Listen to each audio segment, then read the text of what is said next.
uh, in a few days' time when it's rendered and made available. Yarrick will do that for us.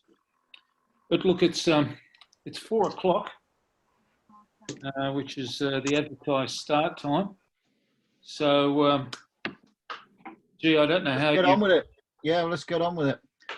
So, just a bit of a heads up. A lot of you will probably know who I am. I've been coaching since I was 30, and I'm over 60 now. So I've been coaching for a long time. I started flying when I was 20. I'd spent 10 years flying out of small gliding clubs, struggling up, not really knowing what I was doing. You know, I made all the mistakes that everybody makes. When I was 30, I got a job as a ab initio instructor, spent a year doing that, and then they realized that I was a cross-country pilot and gave me a Janus and said, run the cross-country courses.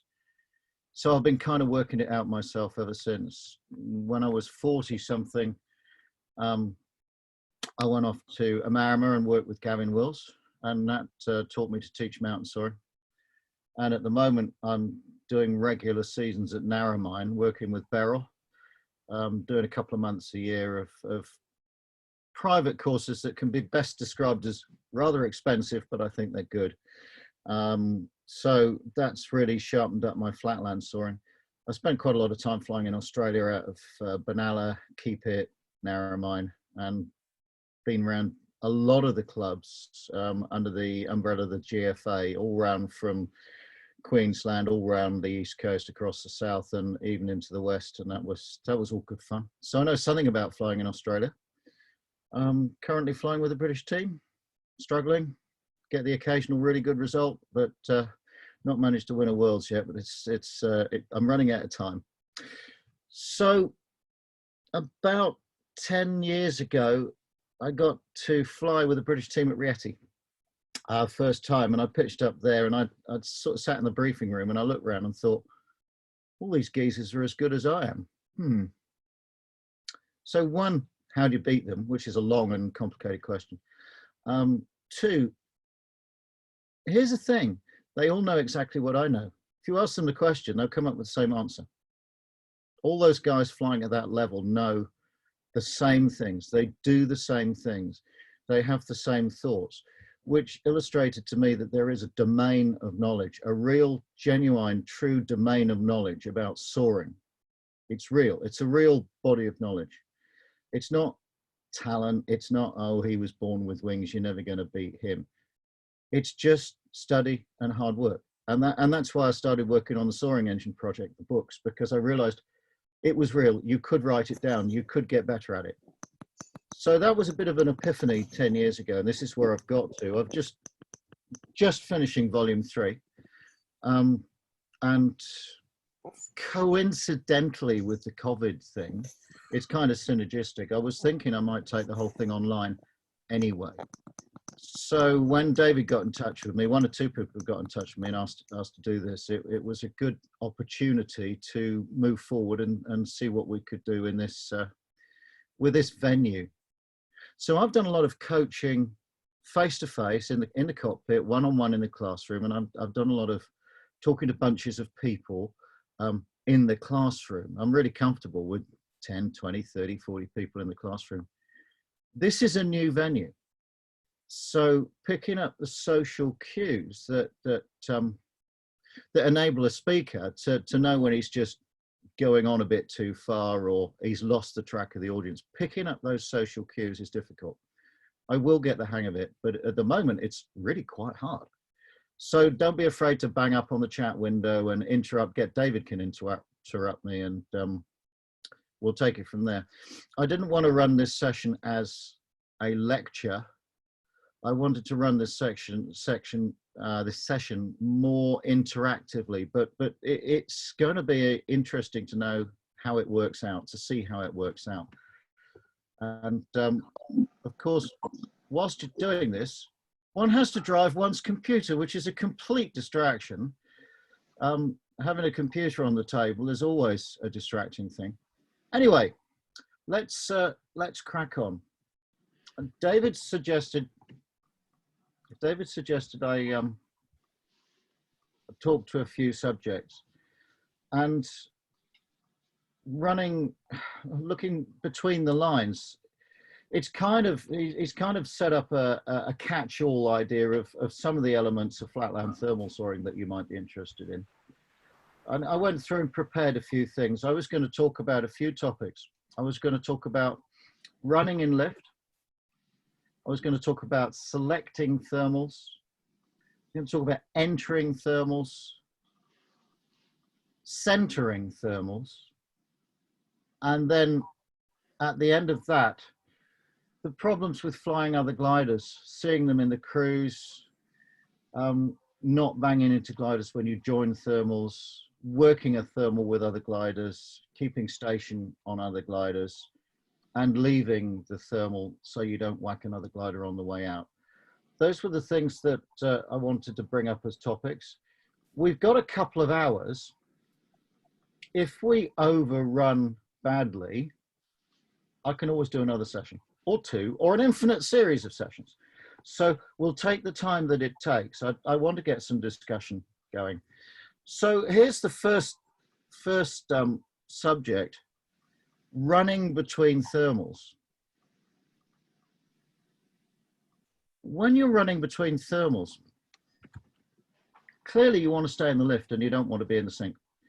So what instrumentation are you using to run between thermals? Obviously we have variometers, but the vario settings are completely crucial. So who's using what? Somebody come up and tell us what we're using.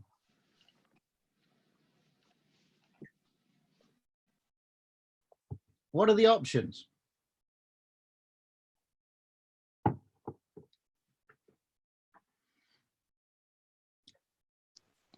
You have Roger, well, the options are to run a vario system based on showing the absolute circumstance of the glider vertically, or maybe to run a vario which is showing a bit more of what the air is doing. I'm not quite. Go on, say that again, Roger. I didn't quite understand your terminology. Usual mechanical varios run the absolute climb or descent of the glider. Yes. The other possibility is to run an electronic vario system with relative vario, or which is really following the air mass, not chasing the sink characteristics of the glider with speed changes. Yeah. Yep. Somebody on the chat window said relative netto. That was Jarek. Yeah, we have a choice. We have a choice between a straight vario. Does anybody still use a static vario? Who uses static varios for anything?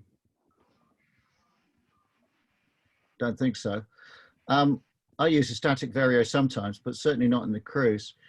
The netto vario or the relative vario, and there is a difference between netto and relative. The netto vario shows you the behavior of the air mass, and I'm just going to pull up a share screen.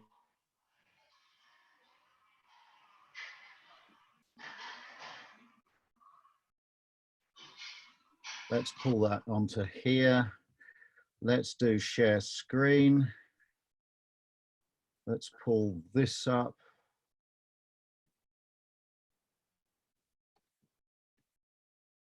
Yeah, well, that should have given you a netto screen, but it hasn't. What have I got? There we go. Let's pull this up. Now you should be able to see that diagram. Give me a thumbs up if you can see that diagram with it, David. Yep, we got the diagram. Okay. So you can see there my little old label dolphining along. And the point of a netto vario is it doesn't show you the sink rate of the glider. If you're flying with an ordinary vario system, if you've just got a winter and a bottle and a total energy tube, then if you fly a profile like that, I've started at 60 knots, accelerated to about 90, pulled up to about 60. Forgetting any thermal activity in still air, if you fly a profile like that, then at high speed, you cannot see what the air mass is doing. because you do not know in the Lebel at 90 knots, how fast is it coming down? To within half a knot. You don't know. I mean, you just don't know. Fast is the answer. I used to fly Lebel. Fast, it's coming down fast. So you can't see lift on the order of magnitude of 1 knot or sink on the order of magnitude of 1 knot, lift and sink up and down. Just 1 knot up and down makes a tremendous difference to your achieved cross-country speed, tremendous difference to the glide performance. But it doesn't show on the Vario, not when you're flying fast. You can't see it.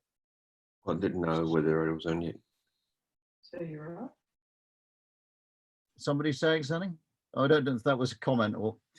So the idea behind the Netto system is that it takes away the sink rate of the glider. Now, in order for the Netto system to work, you have to have a perfect total energy system.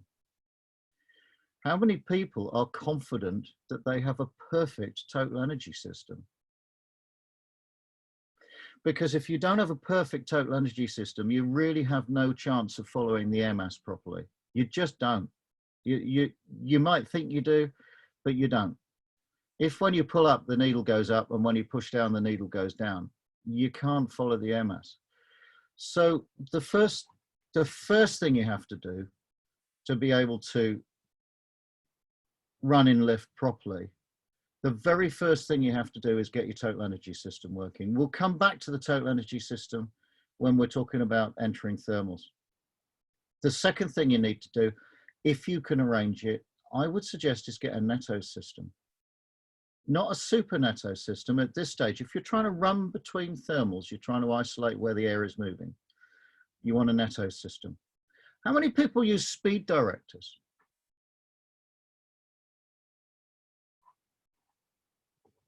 I need to change the picture here and get more people up on my screen because I'm not seeing the thumbsy uppies. That's better. There's a few people. Right, stick a thumb up if you use a speed director again. Just one. Okay. The speed director is interesting. If you fly in rising air, the speed director will tell you to slow down, but. The degree to which it tells you to slow down depends on your McCready setting. If you've got a really, really high McCready setting and you're already flying slowly, it'll be telling you to speed up, even if you're in slightly rising air. And the speed director tone generally is like a down tone for speed up and an up tone for for slow down. So the speed director can be confusing. It's generally been more or less discredited. Flying on a speed director isn't a particularly appropriate way to fly in between thermals. The strongest way to fly in between thermals is to use the Netto setting. The Netto setting has some serious disadvantages, so we'll come to that. All right, what else have we got? What other information have we got when we're trying to fly between thermals? Other aircraft and your altimeter. Yep, other airplanes. Your altimeter, I suppose, is kind of useful. Other aircraft are incredibly useful, just incredibly useful. It's pretty important. What about the seat of the pants? You there, Jay? Yeah, I'm here. It's Armin Kruger here. Hello, Armin. Yeah, hi. I would say flying in between thermals, especially when you're cruising on a cross-country track, there are so many things that you use, and it depends how well you're set up. With all the electronic information we have these days, I definitely use all of the above that you've already discussed, but most importantly, use my eyes to look for other gliders or see if I can pick an energy line, energy path, or best looking clouds, even though they might be a slightly off track or something like that. So, and then my instruments, whichever one I use most, should be able to confirm what I think is going to happen. Okay, so what you're saying, Armin, it's a pretty holistic business. There is a lot going on, a lot to suck in. At that point in time, yeah, because you're in search mode as well. Yeah, Jeff Farrow put on the chat skyscape, landscape, hints for lines of lift, current relative wind, experience to date. Yes, yes, the history of the day. I've made a note in my briefing notes here. I've written shape of the sky, the quality of your personal understanding, and your models of how the sky is working. So we might talk a little bit about those, drill down to some more definite examples of ways of thinking. In terms of the seat of the pants, do you think you get much useful information out of the feel of the aircraft as it traverses the sky?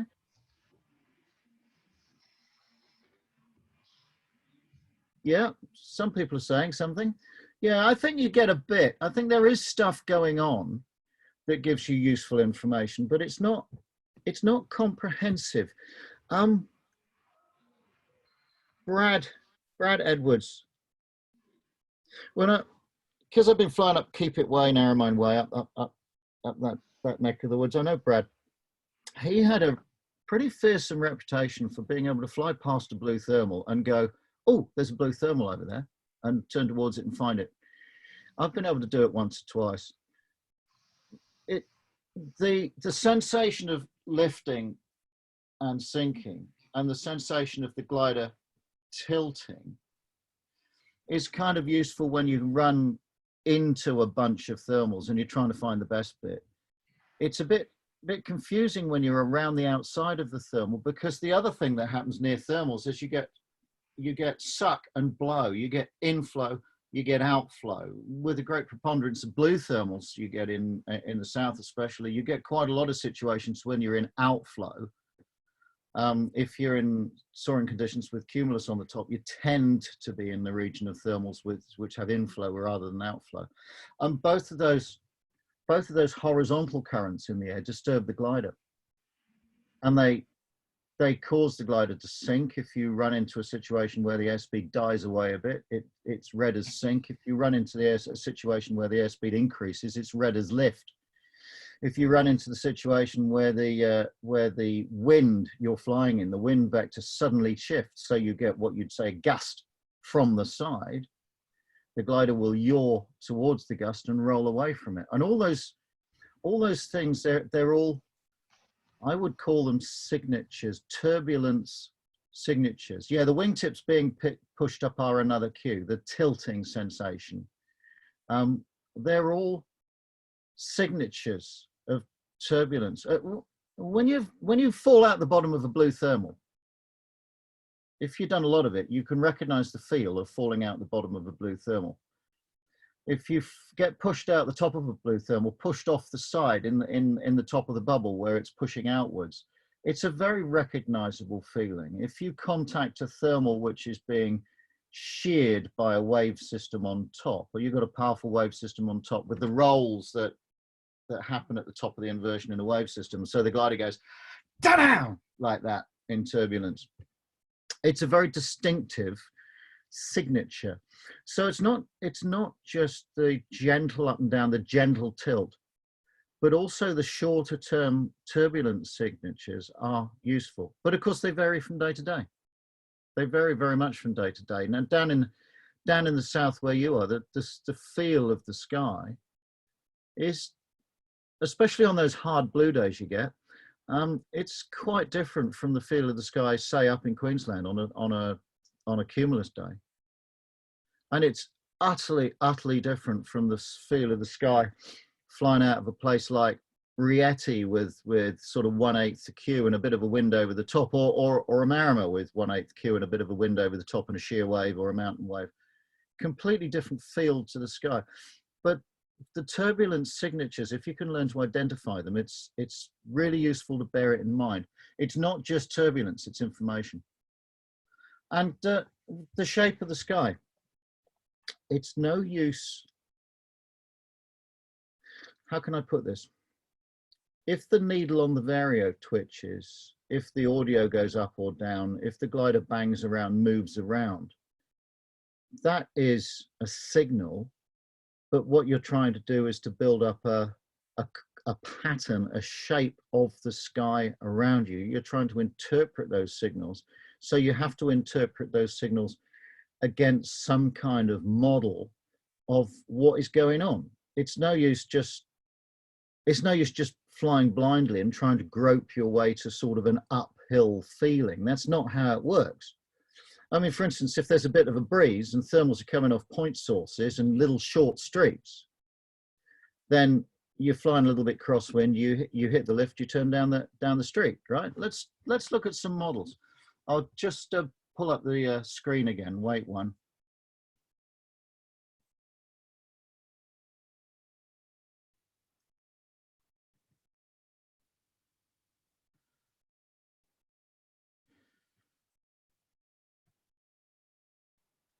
There is quite a tendency for the sky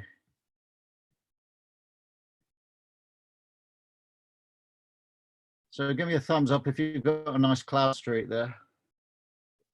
Yeah, okay. So that's a complete gift. That would be so nice. That's clearly temperate flatland soaring and not so often up in the Hay Plains because the ground isn't flat and it's green. But clearly, one of the things that happens in the sky is we get streeting. It's a default system of convection. It's a default. If you have a relatively shallow convective layer in relation to the energy of convection, and you have a bit of a shear and a little bit of a wind, then a default system of convection is streeting. If you look at Saturn and Jupiter and Uranus, their default convection system is streeting. That's why you get the bands of color around the gas giants. It is convection, and it's not in bubbles, it's in lines. It's a default pattern. If you look at some photographs of cloud over the sea, quite often you'll see a default pattern of streeting. It's driven by the heat in the sea, not the sunshine coming down at it. That came down some time ago. And you see the patterns expressed beautifully. When you have cumulus, those patterns are self-reinforcing. But then when you have cumulus, you know, you're trying to run in lift. Well, it's a piece of cake, isn't it? It's completely easy. You can follow that. You don't have to think particularly hard. I haven't really got much of a cursor here. There you go. Depending on where the lift is, if the lift is under the middle, you would follow down the middle of the street, wouldn't you? You'd go across the street, find out where the lift was, follow the lift line. If the lift is on the left-hand side, you'd go down the left-hand side. If the lift is on the right-hand side, you'd go down the right-hand side. Now, you guys don't do so much of this in the south. One of the things that happens in temperate conditions when you have a low cloud base is the system works in lockstep. The thermal street generates a cloud. The cloud generates a cut line on the ground to trigger thermals. The thermals come up to build the thermal street. And you get a system where everything's happening in lockstep. You can catch the thermal from low down in relation to the cloud really easily. When I came to Benalla the first time, I was smitten by the fact that one, the sky was full of cumulus and it was beautiful, and two, it was really quite difficult because you couldn't follow the lines. When the cloud base goes up and the cloud goes away from the ground, the shadow becomes more widely separated from the cloud, and the bubble nature of the thermals becomes more obvious. If you have a big cloud that's sitting 3,000 feet above the ground, then 3,000 feet, you know, it's half a mile. The thermal is half a mile tall, half a mile wide, it's square. But if you have a nice cloud which is sitting 10,000 feet from the crown, then, you know, the thermal might be down to say 6,000 feet underneath it, but it ain't connected to the ground, it's a bubble. So you lose the connection between cloud and ground. It becomes more isolated and it's more difficult to find the energy line because of that. So let's look at blue.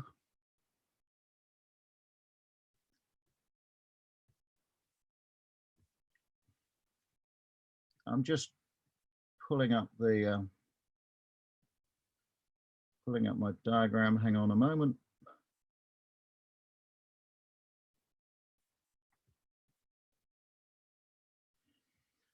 When you're flying out in the Bundu on a blue day, I believe you tend to be looking for point sources. You know, we have this thing, well, look down from the glider, where is it? Well, we say this in Europe, you know, imagine walking around with bare feet and shorts and a t-shirt today. Where's it going to be warm? And of course, when you go to Australia, you look down and you think bare feet and a t-shirt. It's just cooking everywhere. On a decent soaring day, it's just cooking everywhere. It's warm everywhere. So that doesn't really work. What you're looking for more in Oz is point sources that actually trigger thermals in the way that I've drawn this. And that's a nice enough diagram, I guess. And you can see the inflow, and you can see the way that the factory here is breaking the bubble and sending it to go off, pulling up triggering the hot air. You've got a point source like that. I know there's a point source like that just north of Benalla, for instance. There's a wood mill or something, you know, kicks the thermals off just north of the circuit all the time. That's an obvious model. Of course, it's a bubble system, so you can go right over the top and not find the thermal. But the model I was really looking for, the diagram I was really looking for, is this one.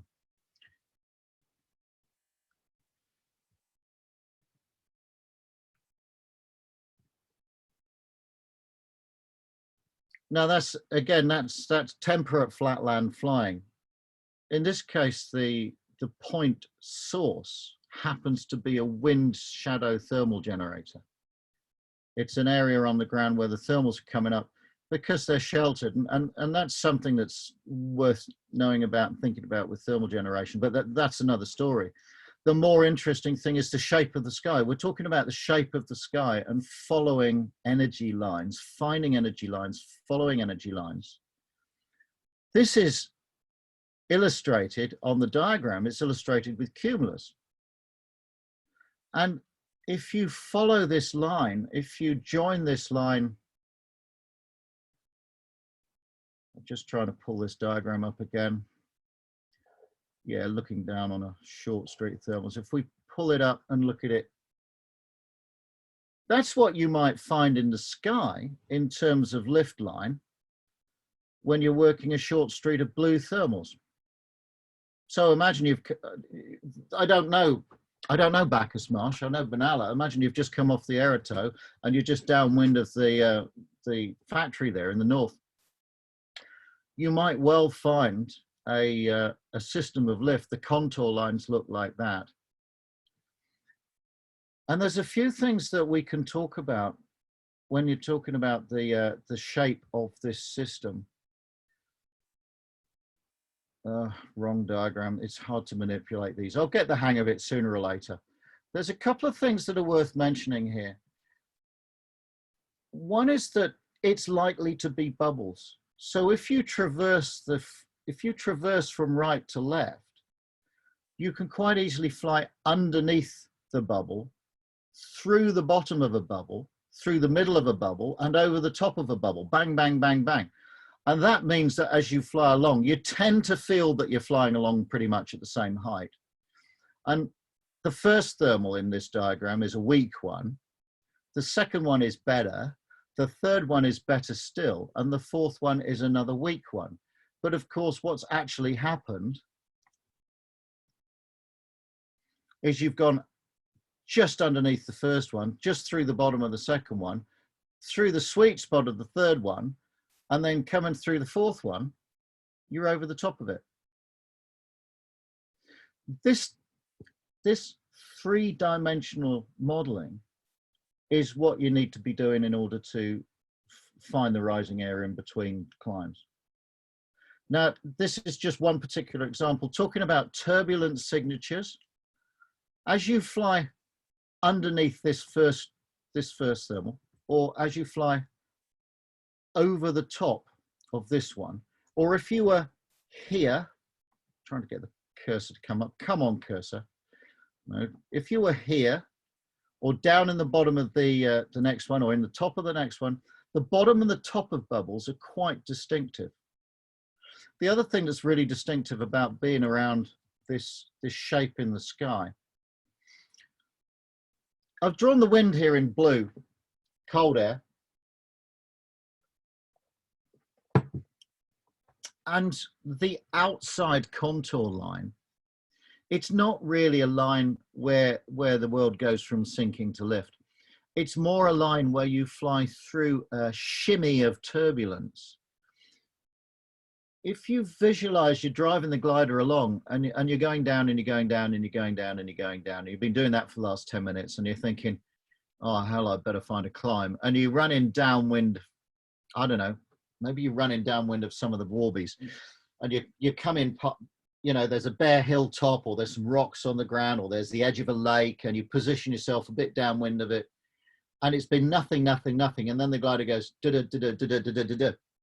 That feeling that you get as you run through the turbulence. What's going on here is you're running through the boundary between two different wind flows.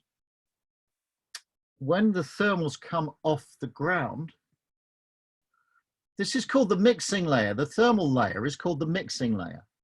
When the thermals come off the ground, they are stationary on the ground, or pretty much stationary.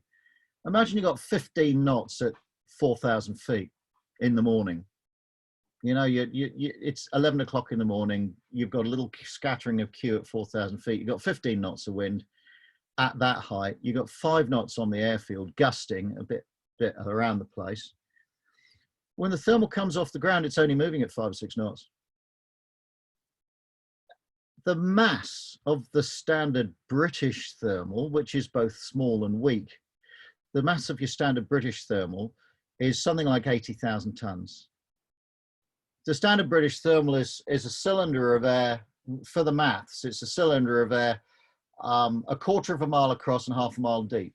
And at just over a kilo a cubic meter, that comes to about 80,000 tons. So say somewhere between 50 and 100,000 tons of air. Each of these bubbles, somewhere between 50 and 100,000 tons of air. So as it rises up, it ain't moving. It's not moving very fast. So that drags at the flow around it. So you get flow around the thermal, you get flow down the side of the street. This line of bubbling is a volume in the air where the mixing has generally reduced the strength of the flow there.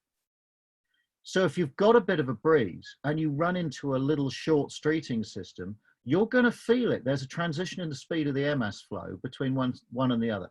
So when you run between the inside and the outside of the streeting system, you're running into changes in flow, turbulence signature.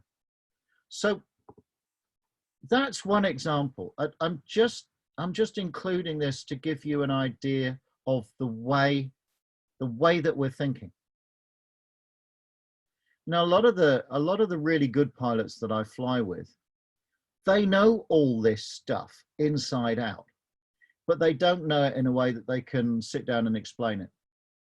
You know, that's a slightly odd specialist skill set, being able to sit and explain it and talk about it and analyze it.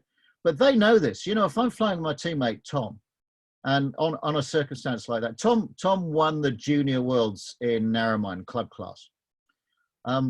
He finds a situation like that, he'll turn along the lift line, he'll find the thermal. He knows what to do. All the good guys know what to do, and a lot of you guys will know what to do as well. But it's worth understanding it intellectually, so you can describe it and model it a little bit more, perhaps a little bit more intelligently.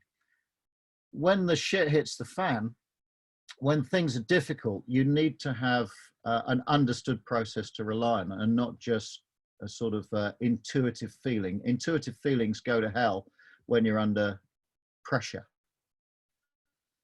So let me just find myself again. I need to find my notes, which have disappeared. This is really awkward. It's working the computer.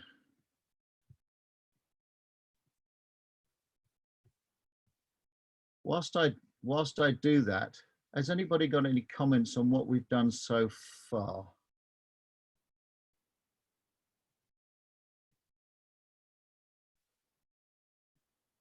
Okay, just take a momentary break. Give me 30 seconds and I need to pull up my notes, which have disappeared off my screen. And then I can find the next bit. There we are. Okay, found my notes. So we've been talking about running in lift. We talked about variometer settings. We talked about using a netto not a speed director. We talked about acceleration cues, tilting cues. We talked about turbulence signatures around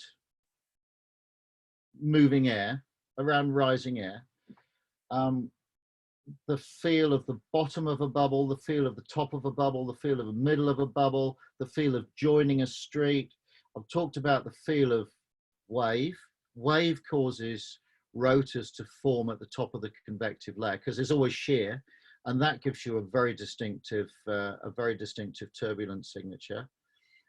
And all the movements of the instrumentation, all the movements of the glider have to be interpreted in the context of a model. You have to have a model in your mind of what is going on. And then all these indications verify the nature of the model. This is what is going on. So if you don't have a model in your mind, then you can't verify the nature of that model, and you can't make a prediction about the future. So a little bit of an anecdote. Because I'm from, my flatland soaring before I got to Australia is largely conducted in quite a shallow environment with cumulus, you know, temperate conditions, 4, 5, 6,000 feet of thermals with cumulus and lines. So my default is to try to find lines. So a couple of years ago, I'm running a Coach the Coaches course, or helping with a Coach the Coaches course out in Narromine with Butch Buchanan and Matt Gage. And I'm flying with a student, and we're flying on a low, difficult, windy blue day. And they just completely nail me. They rip my lungs out. I'm just crucified by these guys.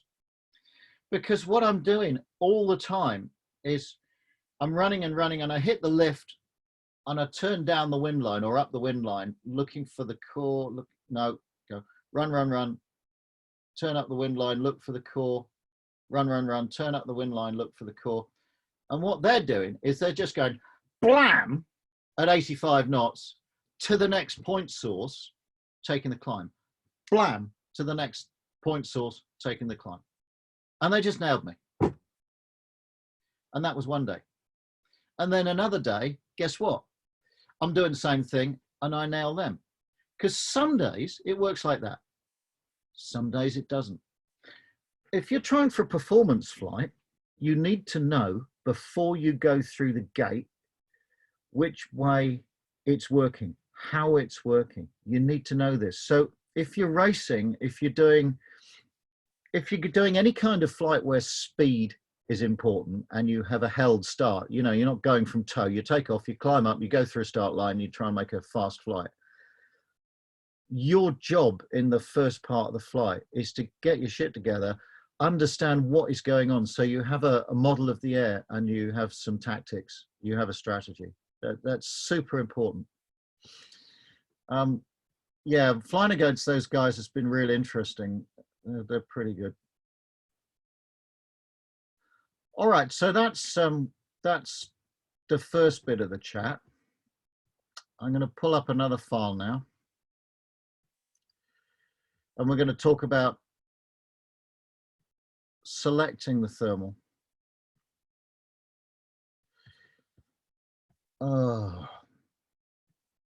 Managing the computer is a bit of a hassle when you're trying to hold lots of screens open. Something I'm learning about here. So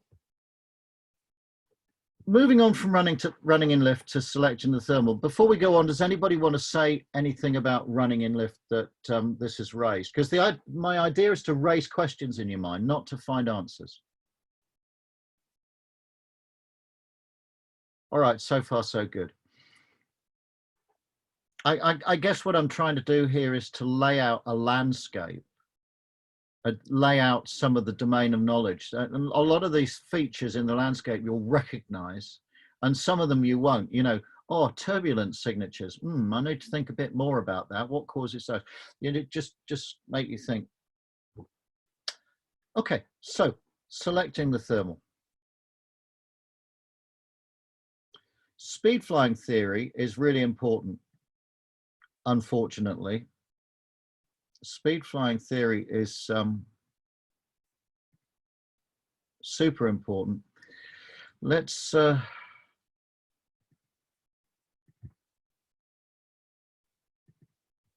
I want to put another diagram up. Do a share screen. Come on, share screen. Bang, bang, bang. You should have a speed flying diagram there now. Give me a thumbs up if you've got a speed flying diagram. Okay. All right. Speed flying theory is really tedious. And somebody mentioned block speeds just now. I think most sophisticated cross-country pilots now don't really do speed flying in terms of dolphining. They don't follow a McCready ring and pull up like crazy when they hit the edge of a thermal and push over like mad at the top. We might come to that. But it's important to understand speed flying theory because it's important to work through the consequences of flying fast and slow between thermals.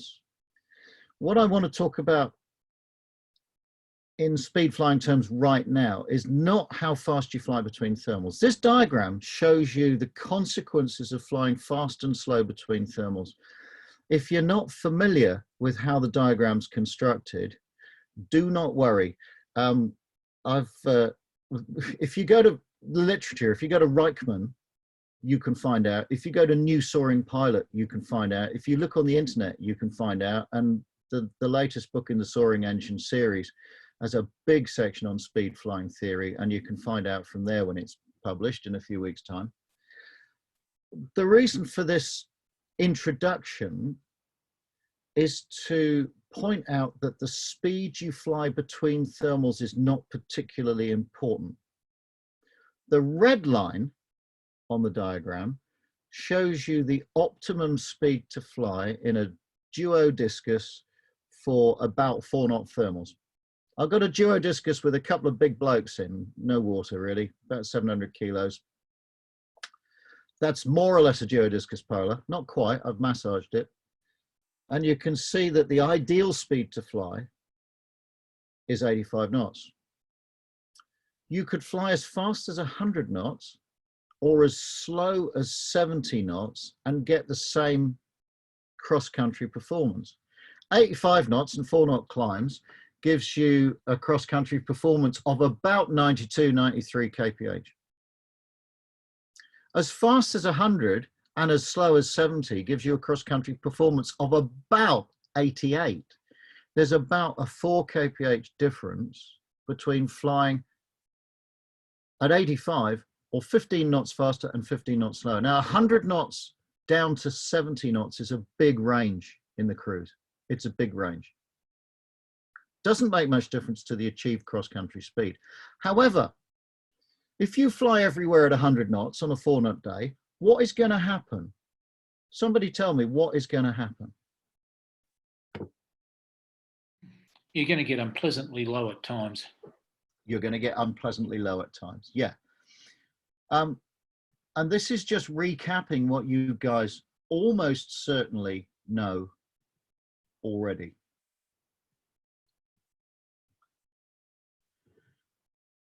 The fast glider will get to the thermal first. The fast glider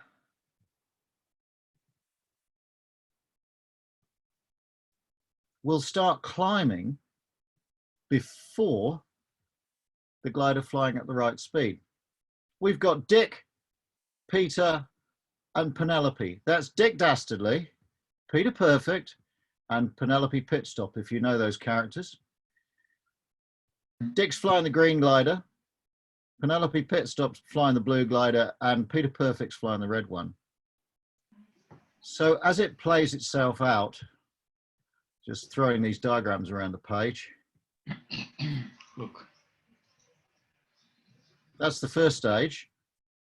This guy's going to get to the climb first, but lose that. I'm very loath to close this window. This is the thing I'm having difficulty with today, is finding the right window. There you go. You know that flying too fast increases your risk, but what is not so visible, is the degree to which it increases your risk. And I'll tell you for why. If you imagine you're flying the Green Glider, you're Dick Dastardly, you get to the thermal, you start climbing. When Peter Perfect runs into the thermal, he arrives a bit later than you, and he arrives a bit above you. Just a bit. And then later on, the two, Dick's climbing, and Peter's above him, and Penelope runs in at the same height. The difference in flight paths is not apparent when you're in any one of the gliders, because you're separated. It's not rubbed in your face. Over a 10K glide, over a 10-kilometer glide, over a 10-mile glide, you're looking at differences in height and timing of maybe 700 or 800 feet in the arrival height between the fast glider and the correct glider, and maybe another 500 feet or so in terms of arrival height between the good glider and the slow glider.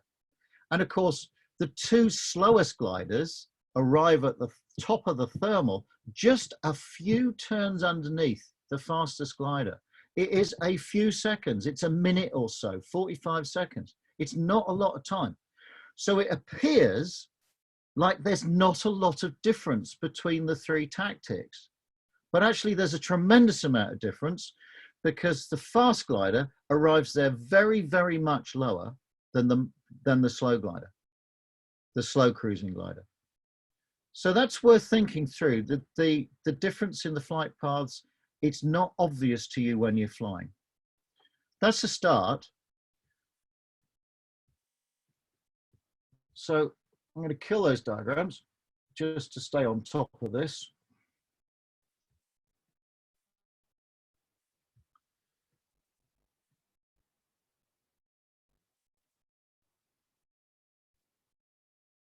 So changing the speed you fly between thermals, it really only changes the risk factor. The real handle on this is to change the rate of climb, which is something you guys know about. But again, I want to illustrate it.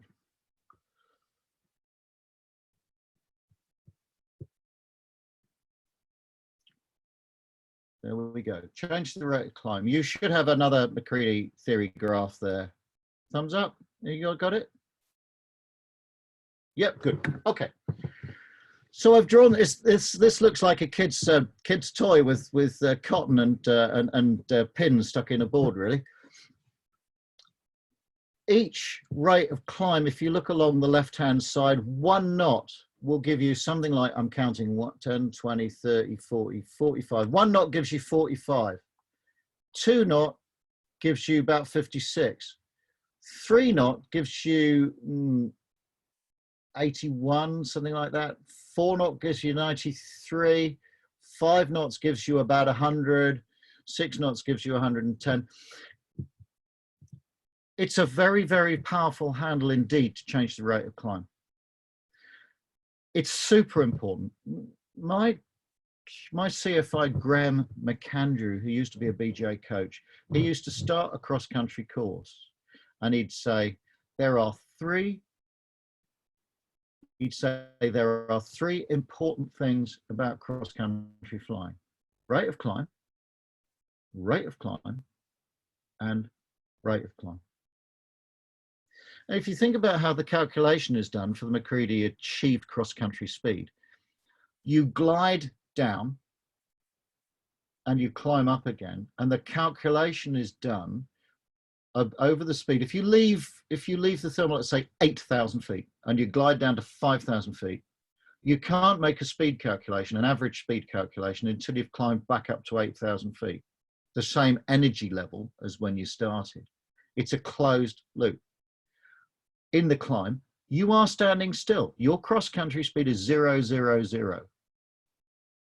And that's hugely important, hugely, massively important. Let's pull up another diagram. So before you can select a thermal, you need to know about the environment. And you know this business, gliding is a game of chance and skill. Should I stop in this 3-knot thermal, bearing in mind I've just had a 4-knotter, or shall I go on and try and get the 4-knot climb? If I don't get the 4-knot climb, I might get low, I might get a bit slow. Understanding the nature and the meaning of the words rate of climb is super important. So again, I'll ask you a question. Somebody come up with an answer to this. You can climb at 1, 2, 3, 4, 5, 6 knots, whatever. That sounds like a staircase. It sounds like a ladder. There's a fundamental problem with this. What's the fundamental problem? There's an illusion here. Sort of optical illusion about the meaning of a rate of climb. What's the problem with calling it 1, 2, 3, 4, 5, 6 knots? There is actually a massive problem in the nomenclature, in the way we describe it. Is it partly because you may be guessing at what your next rate of climb will be? Well, that's a very good point. And if you make a McCready strategy, which is dependent on understanding what the next rate of climb is going to be, then yeah, you're predicting the future, which is one of the reasons I didn't like directors very much. But that's not the fundamental problem. Well, what do I mean by a rate? If I say 1, 2, 3, 4, if I say 1 orange, 2 oranges, 3 oranges, 4 oranges, 5 oranges, that's obvious. You can see a stack of oranges. If I'm talking about a staircase and I say step 1, step 2, step 3, step 4, step 5, step 6, that's an obvious way to do it. But when you count the rate of climb, you're not counting things, you're not counting objects, you're describing a rate of movement through space. That's a different set of, that's a different concept. I'll try and outline what I mean here. Look, let's pull this misleading graph up. Right, misleading. This graph is misleading. Share screen, boom, boom.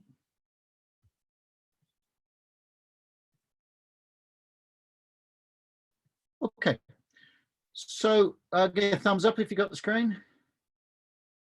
Good. I've got a tendency to not manage to share screen and then I go off foaming at the mouth. What I've drawn here is the rate of climb in hundreds of feet per minute. And when I say 1 knot, 2 knot, 3 knot, 4 knot, 5 knot, 6 knot, 7 knot, 8 knot, that's what our language implies. I'm in a 5 knot climb, I think I can go over there and get 6 knots. I'm in a 2 knot climb, I think I can go over there and get 3 knots. The jump from 2 to 3 is 1 knot. The jump from 5 to 6 is 1 knot. It's another 100 feet per minute. Fine. Except that that's really, really misleading. Let's pull up the next one.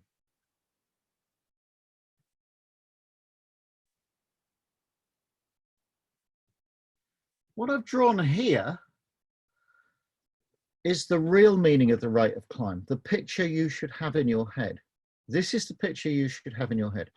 Now, on the left-hand axis is minutes and on the right-hand side is knots. Imagine a situation where you have to climb 3,000 feet. Let's say you're down at 4,000 feet and cloud base is 7, right? You've had a long glide, bang, bang, bang, bang, bang. You're down at 4,000 feet. You get a climb. You've got a bit of a gap to cross. You want to get right up to the top. You've got 3,000 feet to climb. At 1 knot, 3,000 feet will take you 30 minutes. At 10 knots, 3,000 feet will take you 3 minutes, which is nice. That'll be a fun 3 minutes, 9 circles. But in between, the scale is not linear. It's far, far from linear. If you can increase the rate of climb from 1 knot to 2 knot, you'll get up there in only 15 minutes. You'll save a quarter of an hour. If you increase from 2 to 3, you'll get up there in 10 minutes instead of 15. You'll save 5 minutes. Now just think about what that means. 1 knot, 2 knot, 3 knot, the strength of those thermals, just 1 knot different. 1 knot of wind, 1 knot of vertical wind, one knot is a puff of wind you would not feel on your eyeball if I blew at it. 1 knot, it's the merest breath of a difference. But the difference between climbing at 1 knot and 2 knot, 15 minutes on the climb, or 5 minutes on the climb, 2 to 3. 3 to 4, you only save, I think 4 knot climb is 7.5 minutes. 4 to 5, 5 knot climb takes you 6 minutes. Six knots will only take you 5. So if you've got a 5 knot climb to 3,000 feet, through 3,000 feet, or a 6 knot climb 3,000 feet, you could save a whole minute. Well, saving a whole minute is terribly useful when you're flying cross country, but saving 15 minutes or 20 minutes is huge. So in terms of risk and reward, when you're thinking to yourself, you're on the glide and you're thinking to yourself, nah, I've been getting 4 knot climbs, and you pull up in this thermal, and you put the wing down, and the Vario says 3 knots. And you look at the sky ahead and you think, well, I've got 1 more chance to find a decent climb. And then it goes blue and it's a bit wet over there. I'm not sure I'll get a good climb. You're doing a risk reward thing. You know, if I go on, how much time can I save against how much time can I lose if I get it wrong? Well, the diagram that you've got up on the page at the moment gives you a mistaken impression about the time you're going to save and lose if you go forwards to 1 knot, or forwards to, from 3 knots, go forwards to get 4 knots, or from 3 knots to go forwards and get 2 knots. You either get 4 knots or 2 knots. Yeah, you stand to make or lose some time, but look at it on this diagram. If you go forwards to get from 3 to 4 knots, you can save a bit of time. If you go from 3 to 2 knots, you lose quite a lot more time. Your disadvantage is substantially bigger than your advantage. And as the rates of climb reduce, the disadvantage of finding a weak climb far outweighs the advantage of finding the strong climb. In other words, it's really, really pointed finding the right thermal. It leads to a change in tactics. Australian and American pilots tend to go hard, fly straight, center quickly in relation to, say, Northern European pilots who go slower, wander around more, try more different things in the centering. If conditions are good, it pays to fly very straight and pick off the climbs that you hit right. If conditions are poor and weak, it pays to spend some time centering and looking for the better climbs. Different tactics pay off in different conditions. In weak conditions, finding a slightly stronger climb can save you a lot of time. In strong conditions, the time that you spend looking around for the slightly better climb is likely to cripple your overall climb rate because you can't save much time. Do another circle over there, you've just turned your 6 knot climb into a 5 knot climb already in one circle. And that's for a 3,000 foot climb. If you're only climbing through 1,000 feet or so, it becomes very pointed. You can't afford a single misstep at high rates of climb. It knocks the rate of climb down. Now I'm just skimming through this material. This is, as I said before, this really is intended as an introduction to the set of concepts. rather than a full exposition, okay? We're only introducing the concepts here. I'm looking for my notes again. You'll have to, it's done it again, this bloody computer. It's dropped my notes off the page. Where are they? Stand by one. I'll just have to find them again. Where are we? Wait one. Sorry, YG is looking for his notes, guys. Any questions? Please.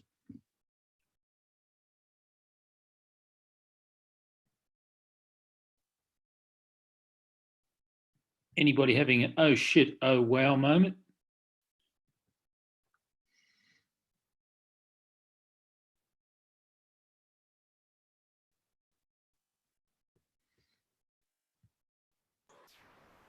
I think that that last graph is really, really good, showing the time effect of 1 to 2 knots versus 5 to 6. Useful to remember. It's a A lot of time in half a knot at that is. it's a key moment. So again, illustrating this with an anecdote, I'm flying in Preveza, my second worlds. I'm doing okay. I'm sort of like 4th, 5th, 6th, something like that. And we cross a river valley and I screw up the turning point. I make a mistake. The gaggle goes off left. I go, what are you doing that for, guys? I'll go to the turn and then I'll climb. And I go to the turn and bugger me, it's another 10K to the turn. I'm looking at the wrong feature on the ground. So I go to the turn. And it's a river valley. It's very differentiated. You know, it's good over the hills. It's crap in the river valley. So the gaggle goes over my top and disappears off on track. Me and another glider, we sit there for half an hour at 1 knot before we can get out of that river valley. We can't leave. There is nowhere else to go. Half an hour at 1 knot in the bloody world. Can you imagine? I mean, I'm just all over the inside of the cockpit like a frightened cat bouncing around the inside of a car, just like a ping pong ball. Oh, Jesus. And that wrecked my comp. You know, that was the difference. I ended up 6th. I could have been in on the podium. And half an hour at 1 knot. Yeah, there you go. So it's important. Risk, reward. So we're talking about selecting the thermal. Let's just think what we have covered. We've looked at McCready theory and we've said flying fast or flying slow is not a very good handle for changing your achieved cross-country speed, but it does tremendously affect your risk factor. So bear that in mind. The strongest controller of your cross-country speed, the controller, is the rate of climb. So bear that in mind. We need to be very strong in being able to center thermals when we find them, and we need to be able to select which ones we stop in. You can only decide which thermal to stop in if you know if it's a good one or a bad one for the circumstances. So you've got to understand the circumstances you are operating in. If you're at 2,000 feet and you run into a 10-knot thermal, it's blindingly obvious that you're going to crank it over and climb. Ingo Renner said, never leave 10 knots. I did once in a competition and I landed out because of it, but that's another story. If you're at 6,000 feet and cloud base is up at 10, and you stop in find a 5-knot thermal, is that the one to stop in? What if it's 3 knots? What if it's 7 knots? You've got to have a scheme, you've got to have a system on the day to make the go, no go decision. Shall I stop and climb? Shall I run? Shall I run? Shall I stop and climb? The Clash put it. The Clash, the British band, The Clash. Should I stay or should I go now? If I stay, there will be trouble. If I go, it will be double. So come on and let me know. Should I stay or should I go? That is the question in gliding. It's absolutely massive tactical question. In order to make a decision about that, you have to have some idea of what's available. And this is the crucial, that's the crucial phrase. What is available? Now, that's confused by the fact that when a thermal starts off, I'm going to put the window so I'm looking at the camera. When the thermal starts, it starts with my hands. It starts by going lit, lit, lit, lit, lit, lit, lit, and then it takes off and it starts to move slowly and it moves faster and faster and faster and faster and faster and faster and faster and faster, and it goes away. You remember we were talking about the British Standard Thermal, 80,000 tons of air. In Northern Europe, at 1,000 feet, you'll be lucky to find more than about 1 knot. Everything falls into a fairly tight range here. You know, what speed do you fly cross country at when you're flying a sailplane? Well, you might fly at 60, 70, 80, 90 knots. You're not going to fly at 150 knots or 300 knots, and you're not going to fly at 3 knots. It's a fairly narrow band. What's the strength of the thermal that you're going to use in a sailplane? Well, anything up to about 10 knots, I suppose. But normally, when you're flying cross country, between about 2.5 knots and about 6 or 7 knots, it's rarely much different from that. That's quite a narrow band. When you measure the strength of the thermal coming off the ground, generally in Northern Europe, at 1,000 feet, it's about 1 knot. At 2,000 feet, it's about 2 knots. At 3,000 feet, it's about 3 knots. Up to about 6,000 feet or so. And then the strength of the thermal rather depends on what the cloud is doing. Now, this is an average. This is an average. It's very important to understand this is an average and why it's an average. We'll come to that in a moment. I want to pull up another set of diagrams.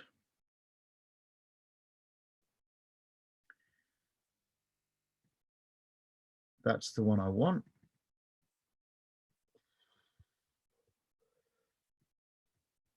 So share screen, here we go. So this is what I'm talking about. If you're going to understand when to stop, you have to have some idea of what the sky is like. Now, the analogy here, I don't know how many people have, amongst you play golf. It's quite a well-known game. I don't play golf. I need another obsession, like I need a hole in the head. But you go to a hole on a golf course, and you know, number 3, and they say it's a 4-par hole. It should take you about 4 strokes. You've got some idea before you hit the ball the first time, roughly how it's going to work out.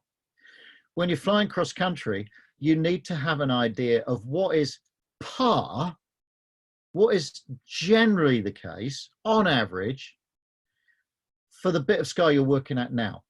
You know, it's 10,000 feet deep, you're at 5,000 feet. What's available? What's par? What do you expect?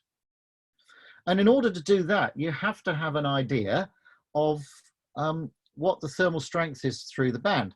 So this is really British conditions, European conditions. A bit unfair. Most of the work I've done has been for temperate conditions with cumulus rather than for the hot, drier conditions that you get in Australia. But you'll recognize the idea. If you've got decent cumulus and the cumulus are sucking, that is, the cumulus they're condensing a lot of water vapor, and that adds to the energy in the system, because on a decent cumulus day, half the energy is coming from stored solar energy, that is water vapor. You guys get thunderstorms, you know about stored solar energy. The thermal will increase all the way to cloud base, and then of course you can't get to the top of the thermal because there's a cloud in the way, so you don't experience the top of the thermal. So the thermal generally builds all the way to cloud base. And a good starting point up to about 5,000 or 6,000 feet is a knot per 1,000 feet. It's a good starting point in terms of, you know, your 1 circle rate of climb. If there's no stored solar energy in terms of water vapor, if there's no condensation of cloud, and the day on the right looks much more like a tricky day in Victoria with skinny little cumulus, not much condensation in the cumulus, and a cloud base up around 5,000 or 6,000 feet. That's not a bad representation of a lot of days you get there. The thermal will build in strength as it moves away from the ground, and then as it approaches the top of the layer, it will slow down. There's a couple of reasons for that. Just in terms of the physics, it is quite likely that the top of a blue thermal is actually colder than the air outside. Why do we not use thermometers to find thermals? Answer, because it doesn't work. Why doesn't it work? Because a lot of thermal activity is driven by momentum. A lot of thermals are going upwards on momentum, not on heat. A friend of mine did a couple of years of research. It was a PhD thing, flying a motorfork around in the top of blue thermals. I thought you were going to know it. Cool. Well, you should have asked that. So the thermals, the blue thermal situation, I'm sure you recognize it. And this informs your decision as to where to be. Clearly on the day with the cumulus, the place to work, the height band to work is up at the top near the cumulus. Easy, that's just completely obvious. But the height band on the blue day is more tricky. Now, you don't want to stay right at the top on the day with cumulus because you don't want to take lots of weak climbs. Sorry, start again. You don't want to take lots of short climbs. If you try and stay within 500 feet of cloud base, you're going to leave a cloud, go to the next one, do 3 circles, leave it, go to the next one, do 3 circles, leave it, go to the next one, do 3 circles. Every time you start to center, you have the possibility of getting it wrong and losing time. And if you stop frequently for short climbs, you will reduce your average cross-country speed. You'll reduce your average rate of climb. That's obvious. So you have to go reasonably deep. You have to choose a height band where you're getting a reasonable strength of thermals against the risk of falling out of the bottom of the layer that you're working. And I think we know about this. But it's more sophisticated on the blue day. Clearly you want to stay where the rates of climb are reasonable, but you don't want to go all the way to the top and you don't want to fall out at the bottom. There is something that really disturbs this notion. We need to have a look. Hopefully there's 2 more diagrams here that you will find very informative. This is what you're aiming for when you're selecting thermals. You have to understand the nature of the day. You have to make a decision about what is available. And you have to pick a height band to operate.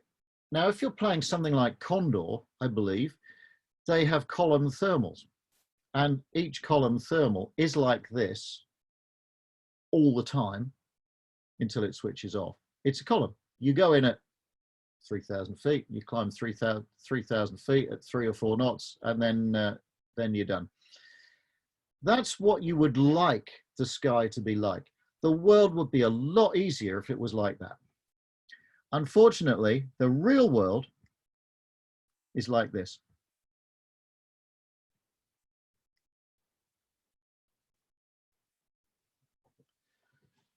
Those thermals are not columns. Those thermals are bubbles. They're lumps. You do find situations where the thermal is a column. It does happen. I believe it happens quite a bit up north, up in the north of Victoria. Where is it? It's the Hay Plains, I think it's called, where it's absolutely flat and featureless. And on a blue day, I believe that you might get big patterns of convection which are self-organizing and go in lockstep. So you get this tessellated hexagonal array of standing thermals that just sit there all day, and you can go in at 1,000 feet and come out at 10,000 feet, whilst the next glider is going in at 1,000 feet and coming out at 10. But I don't think it happens very often. And I don't think it happens in very many places, that kind of convection. Mostly, the thermal takes off and the bubble sucks itself away from the ground and it's gone. We were watching this in Narromine, this last season in Narromine. Obviously, we had the drought, we had the dust, and the dust was revealing the structure of the thermals. And you could see the thermals hanging in the air like bags, just bags of dust being fed by dusters, and you could just see the structure of it. You could see the bubbles, you could see them. Some of them you could see as clear as this diagram. It was the most extraordinary thing. So your job is not to pick out the best height band like this, because the world is actually like this. And that is a problem. That is a real problem. I mentioned just now, I said, you know, when you fly cross country, you fly between 60 and 90 knots. And you know, if you drive a car down the motorway, you're going to drive at 80, 90, 100 kph, 110 kph. Nobody drives at 5 kph and nobody drives at 400 kph. We're working in a narrow band of figures here, a very tight band of figures. When you look at the thermals, how many thermals do you have to go through before you hit one of the bubbles in the right place to get a reasonable rate of climb? If you think about it, it's a bit like rolling a dice, in that it's like trying to roll a 6. You roll, you roll, you roll, you roll, you roll, oh, you get a 6. Great. When I say it's like a 1 in 6 chance. Now, sometimes it's like a 1 in 3 chance.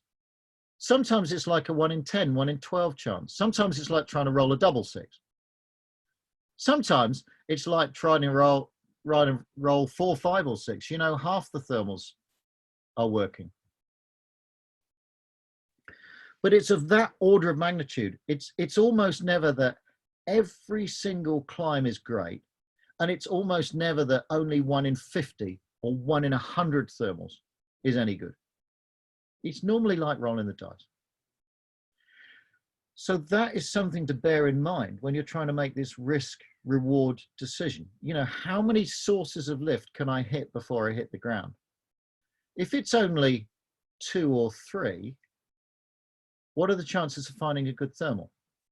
Am I going to roll a 6 in the next couple of throws? Well, you might. On the other hand, if you remember that picture of the Cloud Street, the reason that Cloud Street was an absolute gift is there's like 10 thermals in a row. And you know you can sample all the thermals because there's lift in between them. Bang, bang, bang, bang, bang. You are going to find the good thermal. If you got 8 or 10 thermals in a row, you're gonna pick a good one out. You go to a section of sky and you look at the sky ahead of you. If there's like one cloud and the rest is tumbleweeds, what do I mean by tumbleweeds? You know, tumbleweeds is you look down and the terrain is like, there's nothing. And you listen and all you can hear is,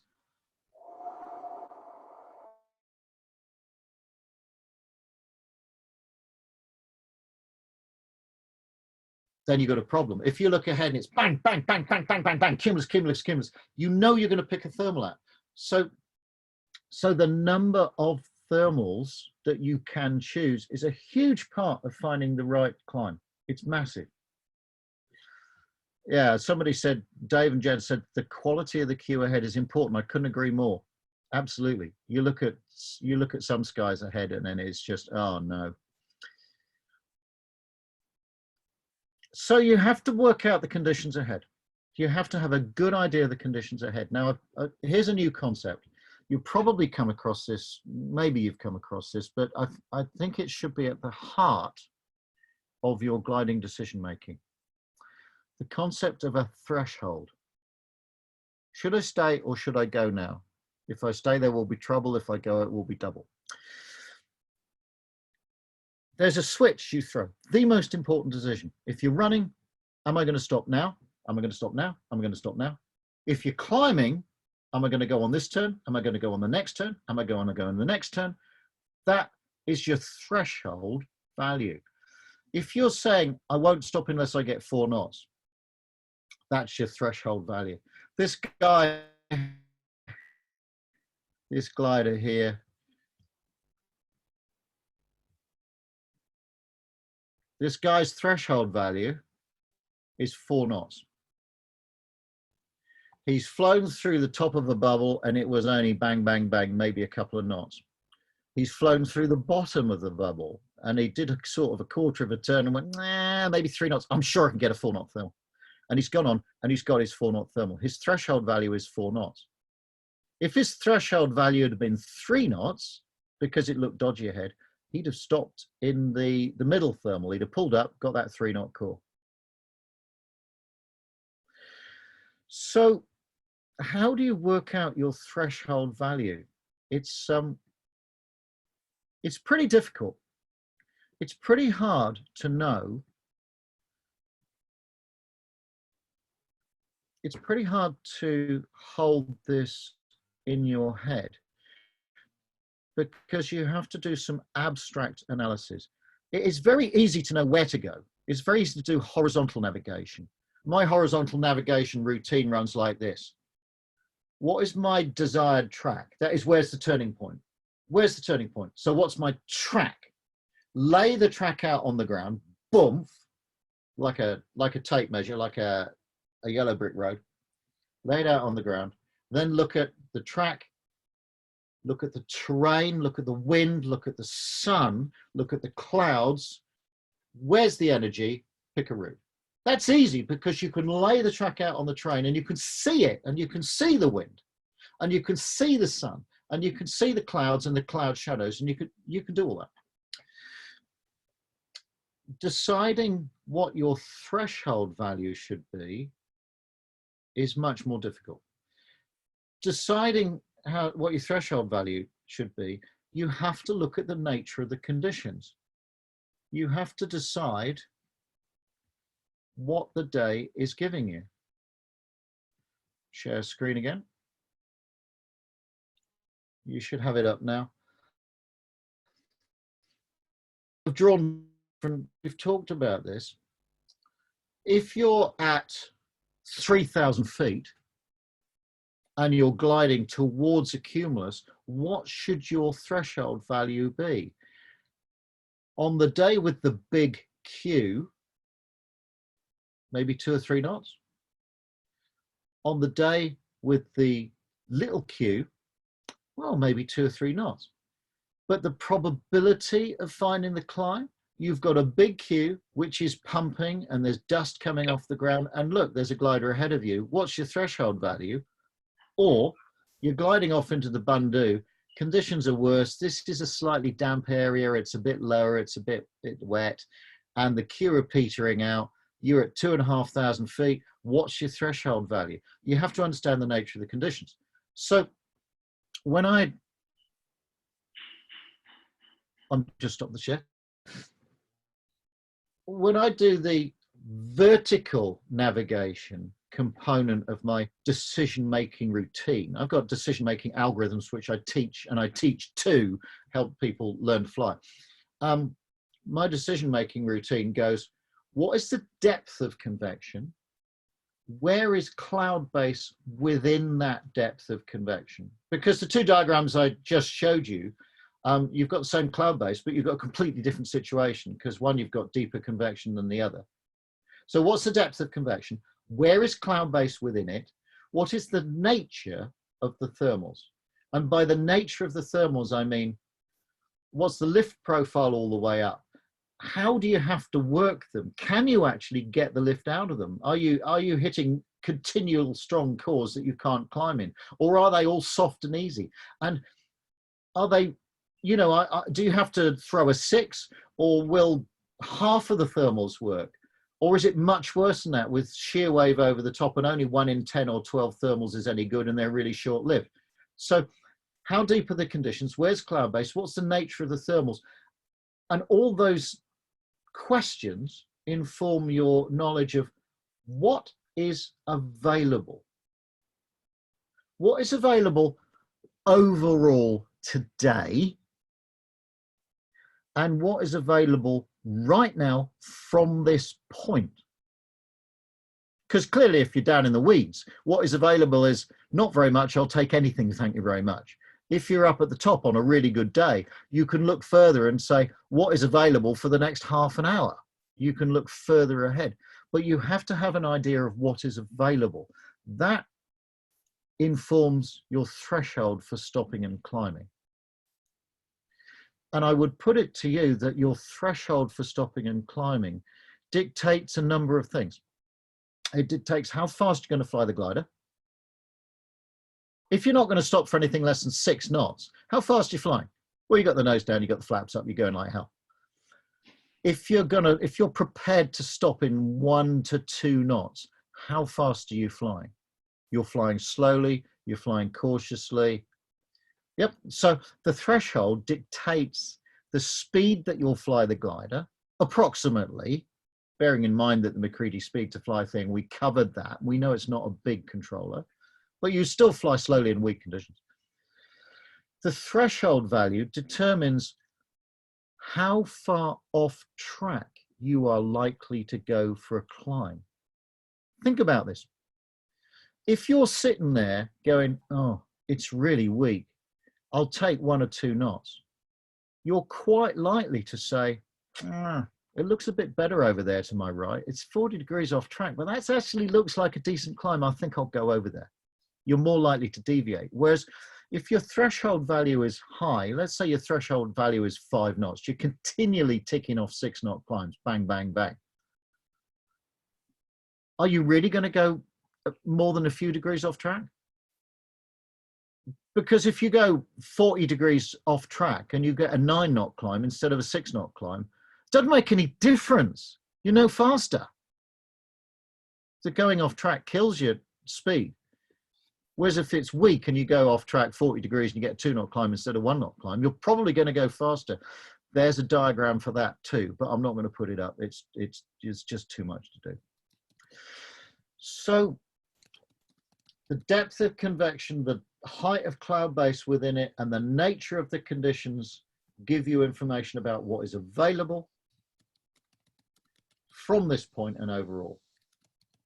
And what is available enables you to set a threshold. If your threshold is a high number, like 5 or 6 knots, then you tend to fly straight and fast. If your threshold is a low number, like 1 or 2 knots, then you tend to fly slow and you tend to weave around looking for thermals. And if your threshold is in the middle, well, you're choosing a middle path where you go 30 degrees off track and you fly at a moderate speed. Okay, so that takes us to the end of selecting a thermal. It's worth looking at the when you get a chance to look at the recording, just write down the algorithm for horizontal navigation and vertical navigation. Just write down those systems because they are really useful. Really useful. It pays to have a system. So let me stop there for 2 minutes. I'm going to top up this glass of water because I'm thirsty. And David can field some chat questions and we'll come back and answer those before we do the next bit. I'm sure you've got some ideas or thoughts, guys. Just start hammering the chat, and Mimi and I will wait for your responses. Your appearance has just improved, Dave. Thanks, Cruiser. Hey, what G's talking about makes a hell of a lot of sense, and there's some lessons there too, and I have to be careful how I explain this because I'm certainly not wishing to compete with anything that G has explained. But what I found about a good lesson for the decisions you make on on your cut-off points, where you're thermal, where you don't thermal, where you keep going, and all that, is very much determined by the performance of the machine you're flying.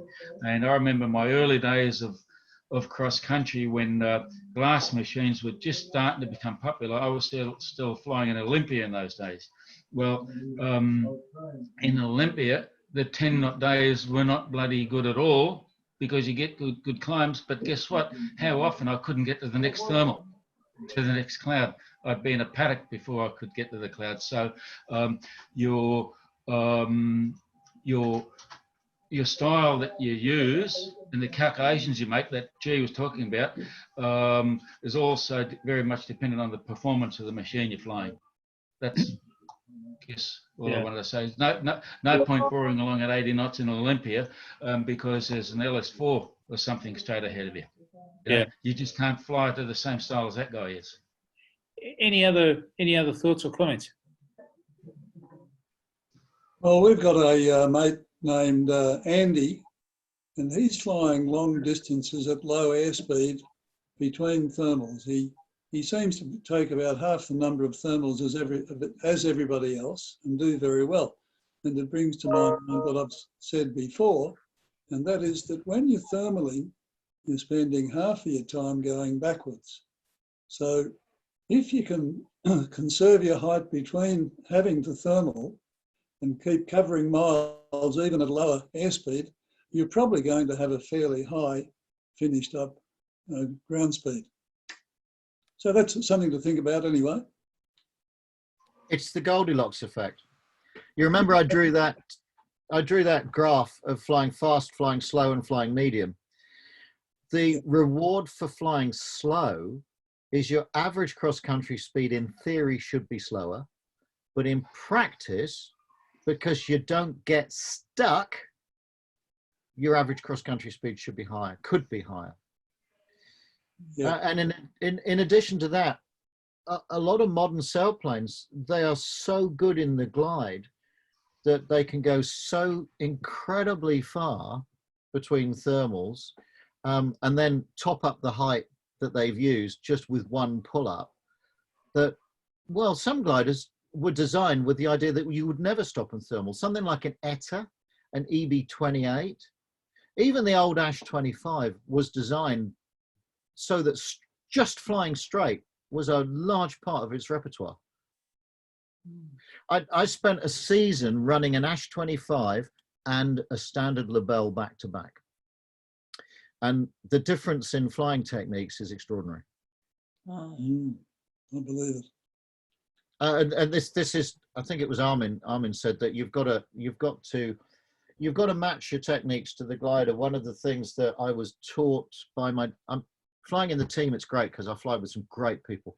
And one of my teammates taught me that when you're flying a Lebel around the south of England, your default maximum angle from track, you're looking down track and you don't want to go more than 30 degrees off track. Once you start going more than 30 degrees off track, it starts to hurt, right? With the Lebel in European conditions, I had to rewrite that and I had to say 40 degrees to track. 40 degrees to track was my maximum default angle. If it was no more than 40 degrees to track, I wouldn't worry. I wouldn't think about it. Whereas flying the ASW24, my default angle is about 30 degrees to track. And the same with flying the Ash, actually. But flying the lower performance glider, it would so often pay to go 40 degrees to track. I can't tell you. It really did pay. And that was a major change in my own flying tactics, just to rewrite that rule. It's kind of interesting when you're looking at the screen, there's a screen and the glider is here on your screen. And generally on my computer, 30 degrees to track goes from the glider to the top corner of the screen, just the right angle on the corner of the screen. So if the track line is going more than, well, you can probably see my window. Look, if the track line is going more than off the side of the screen like that, you're more than 30 degrees off track, generally. I mean, this window's oblong, so it's not 30 degrees. So that was a big thing. That was a big change. Anyway, I've talked a long time about going off track. That's not so relevant. Shall we move on to the next bit? how are you doing? It's 8:34. We were going to go to, sorry, it's 5:34 for you, isn't it? Yeah, that's correct. So we're going to go till 6, and then we'll discuss what we're going to do with the untouched part of this, because there's stuff that we haven't got to. We were going to talk about entering thermals. Entering thermals. So rule number 1 about entering thermals. Total energy must work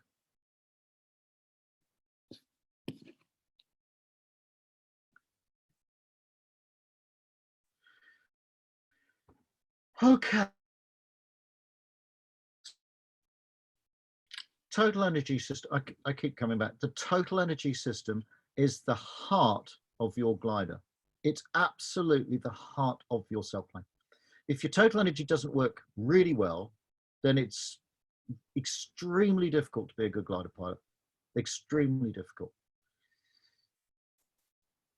I don't really want to go on about how the total energy is built, how the system is built, and what it's and how it functions. Suffice to say that when you get into a glider for the very first time, the instructor sits there and he says, okay, now this is the airspeed indicator. It tells you how fast you're going. And this is the altimeter, and it tells you how high you are. This is the compass, tells you which direction you're pointing. And this is the variometer, tells you whether you're going up and down. None of those statements are true. The airside does not tell you how fast you're going. It tells you about the dynamic pressure against the static pressure on the airplane. It doesn't tell you anything about the speed, or little about the speed. The altimeter doesn't tell you how high you are. It tells you your vertical distance to a particular datum. That's not the same as how high you are, as you well know. The compass doesn't tell you which way you're going. Variation, deviation, etc. And critically, absolutely critically, the variometer does not tell you that you're going up and down. We use it as though it does tell us that we're going up and down, but it doesn't do that. The variometer tells you whether you're gaining or losing energy. The screen share you've got up at the moment is a static vario, and the glider's going down at 4 knots in the glide, cruising along at sort of 70, 80, and then it pulls up underneath the thermal, and bang, the vario goes on the top stop, because the vario's telling. Sorry, G. Yeah. Do you just want to check what you're sharing, mate? Because we've got your notes rather than the graphic that I think you're talking to. Oh, thank you. Okay, let's kill the share. And let's start screen share again.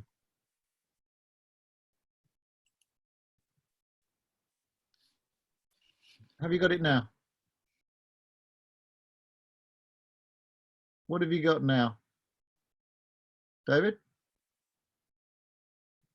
I've got a wide U diagram with -4 on the left and +10 on the right. Yeah, okay, that's the correct screen share. I don't know how that happened. Thank you. Okay, so this is the glider pulling up in a thermal with stick lift. And as you can see, it's completely bloody useless, because you pull the stick back to slow down in the thermal and the vario hits the top and you have no information. The vario is telling you that the glider is going up, but you know that because your feet are pointed at the sky. Blur, no use at all. You need a total energy system. And the total energy system will tell you whether the glider is overall gaining energy.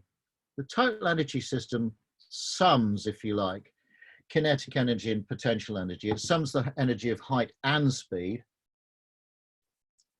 so that if you're pulling up and you're gaining height but you're losing speed, the total energy system says, well, you're still losing energy because you're not in rising air. And if you're diving in still air and you're gaining speed but losing height, the total energy system says, well, I know you're going down really fast, but you're going faster and faster, so you're just swapping speed for height. What the total energy system should tell you is how fast the glider is losing or gaining energy all the time. I don't want to go any further into that. Trust me, you really, really need a good total energy system. And not only do you need it, you need to understand exactly how it works. You need to understand the physics. You need to understand the mechanics of how the thing works. So if you don't, you've got some study to do. It's important. Right, moving on from there.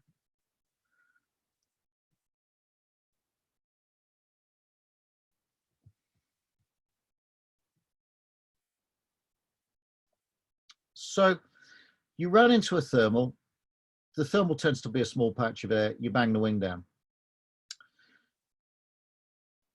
In the UK and in the mountains, and in conditions where the thermals are small and gnarly and difficult, there's a tendency for people to be a bit late with getting into the thermal.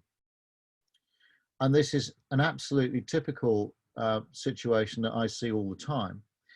It's not so true if you're flying in your part of the world. If you're up in Victoria, if you're flying in decent soaring conditions, you might well find that some days you're turning a bit early. You know, you have to go further into the thermal to start to turn. But certainly in small thermal situations, and when it's difficult because the thermals are small generally. That's why it's difficult. The cores are small. There's a tendency to overshoot the middle of the thermal. If you're a beginner, there's a tendency to overshoot the middle of the thermal. And the reason is quite straightforward. The variometer has a lot of lag. Now, you may say to me, you may think, oh, hang on a moment, my vario doesn't lag very much. Just stopping the share, hang on. Stop share. You got me again.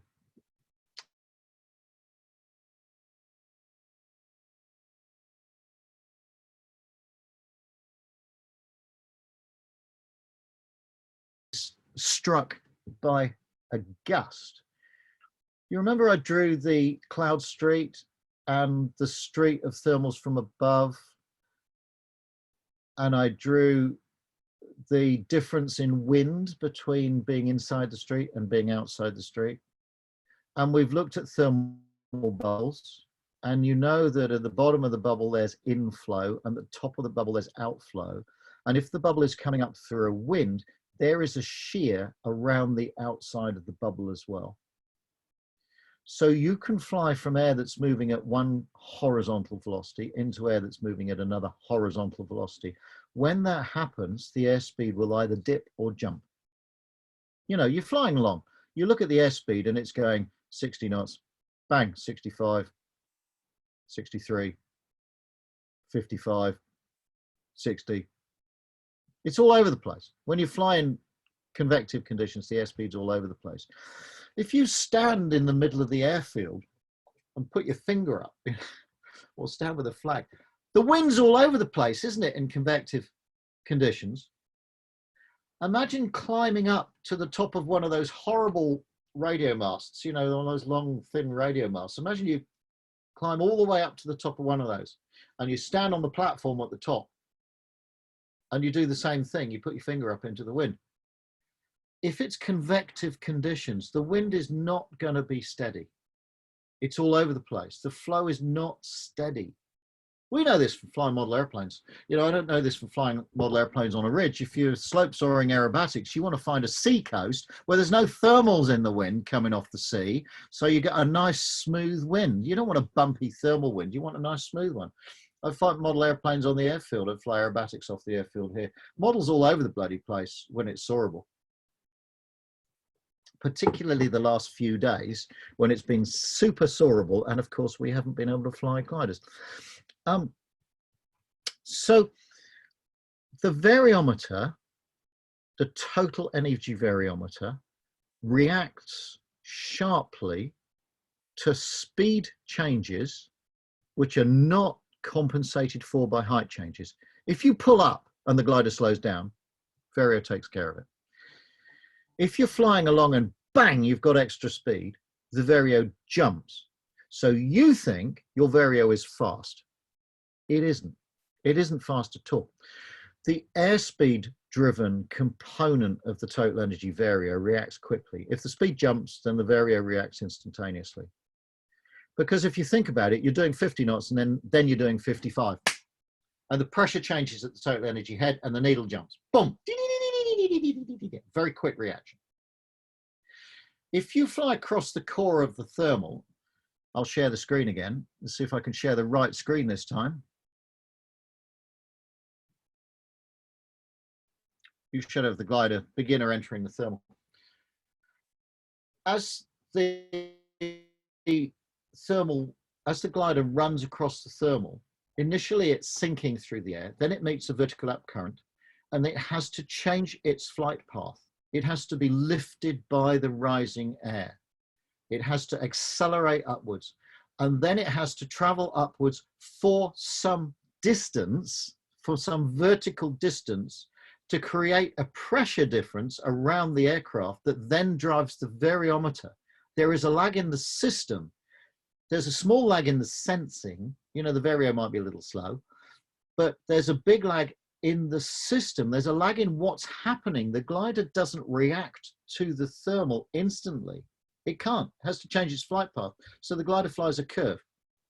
So that the net result is that as the glider comes into the thermal, I'm waving my hands around again. So I need to stop the share. What have I got? I've got a Spitfire here. Being VE day. As the glider comes into the thermal, it lifts and then the vario reacts. So you get this going up, up, up, up. Beep, beep, beep, beep, beep, beep, beep, beep, beep. Whereas when you fly into a gust, boom, you fly along and it goes boom. So the gusts are fast, the thermals are slow. And anybody who's ever done any coaching will have been sitting in the back of a Geodiscus or a Janus going, okay, turn now. And then the vario comes up. There's normally just enough lag that you can feel the glider go up distinctly before the vario indicates it. But that is so confused by the gustiness. That is so confused by the instant reaction to gusts, it's hard to pick it out. And this is one of the things that beginners don't get. So one of the things you can do when you're coaching is to try and hold the attitude dead constant and see if the beginner can learn to feel the thermal pushing them around. Anyway, so turning a bit late. I'm going to find the next diagram now.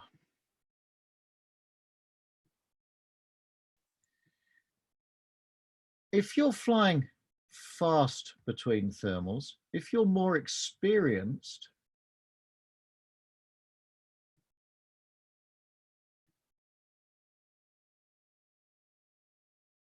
you should have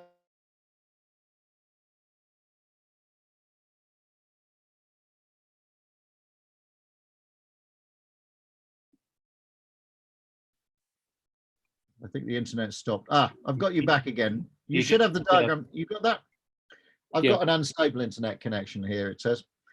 Okay, so if you're experienced, you're flying fast, generally.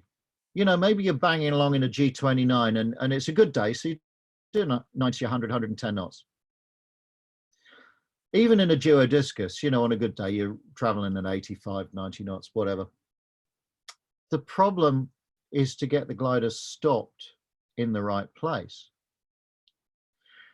You feel the thermal coming on, but if you don't react in the right way, you'll end up with the same result that we had before.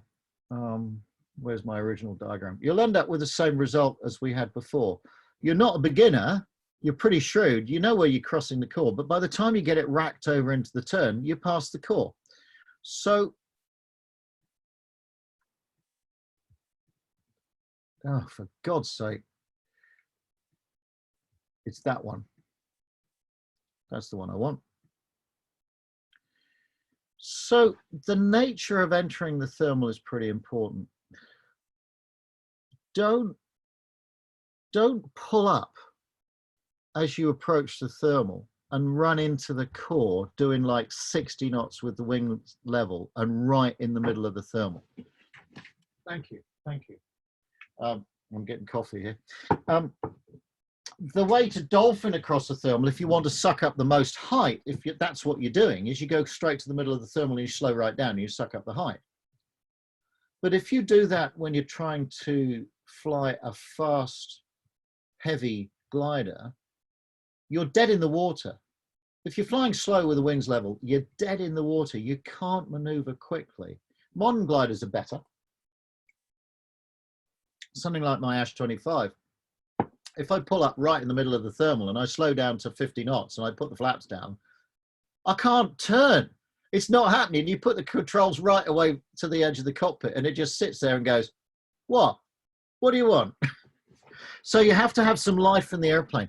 So as you come across the thermal, I like to pull up a little bit, have the nose up, and I like to still be doing something like 70 knots or so at the point at which I want to turn. If you pitch up and roll into the turn and pull in the same time, you can get the wings to nearly 90 degrees of bank. You can get the wings to 90 degrees of bank, in fact, because you sort of do a little chandelle in the thermal. And that enables you to take the first part of the core, the first part of the turn really, really hard. You can turn really hard to stop the glider moving forwards. If you look at the radius of the turn that I've drawn there on the diagram, the very first part of the turn, the wings are nearly vertical, the nose is up in the air, and I'm pulling, all the lift from the wings is going to tightening the turn, and very little of it is going to keep the glider in the air, because I've already pulled the glider into a bit of a climb, a bit of a ballistic trajectory. It's going up now, and I can let the lift take me around in the circle without worrying about supporting the glider, because the nose has to fall to the horizon. When the nose falls to the horizon, I roll off the bank a little bit and settle into the turn. And that enables me to hook the thermal, to put a hook on the thermal. This business of coming across the thermal with some energy, so you have energy to maneuver, is pretty important. If you're an old-fashioned pilot and you're flying an Olympia, like Armin was flying the Olympia, you go straight into the middle of the thermal, you're flying slowly anyway, and when you hit the core, you bang the wing down, and you're flying so slowly that you're in the middle of the thermal. It's what you do in a paraglider, it's what you do in a hang glider, it's what you do maybe in a Lebel. But if you're flying something heavier and faster, you need to transform horizontal energy into vertical energy and a rate of turn. So the concept of hooking a thermal is a good mean. Gavin Wills used to say that when you take a thermal, you hook it, and what you do, you come across the climb, you've got a bit of bank on, you've got a bit of speed, and it's like feeling for a fish. It's like a little bit of a pull, a little bit of a nibble, a little bit of a nibble. Boom, it takes the bait and runs a bit, and you go boof to set the hook. There's a boof, you catch the fish.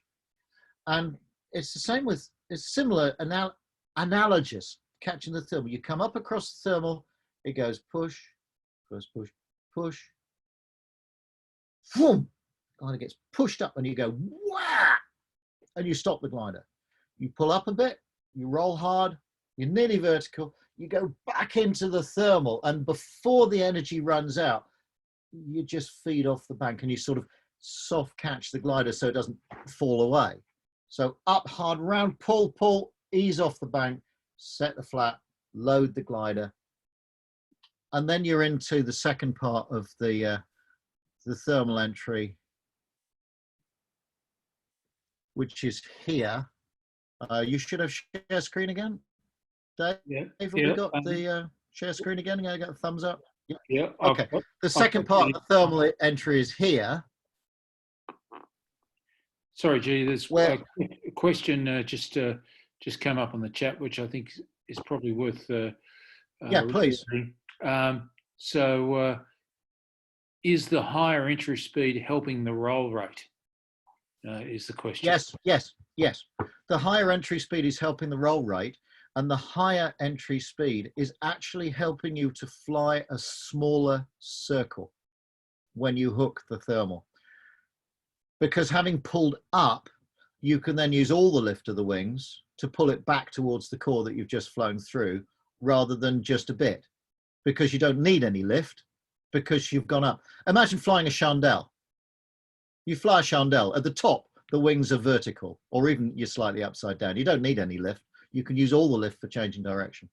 So you get a faster roll rate. If you're flying a big clumsy glider like the Ash, okay, somebody's marking those.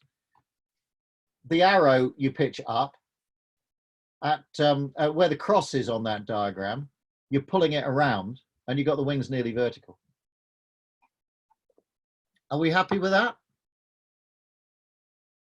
Yeah, okay. I wonder what's going to happen.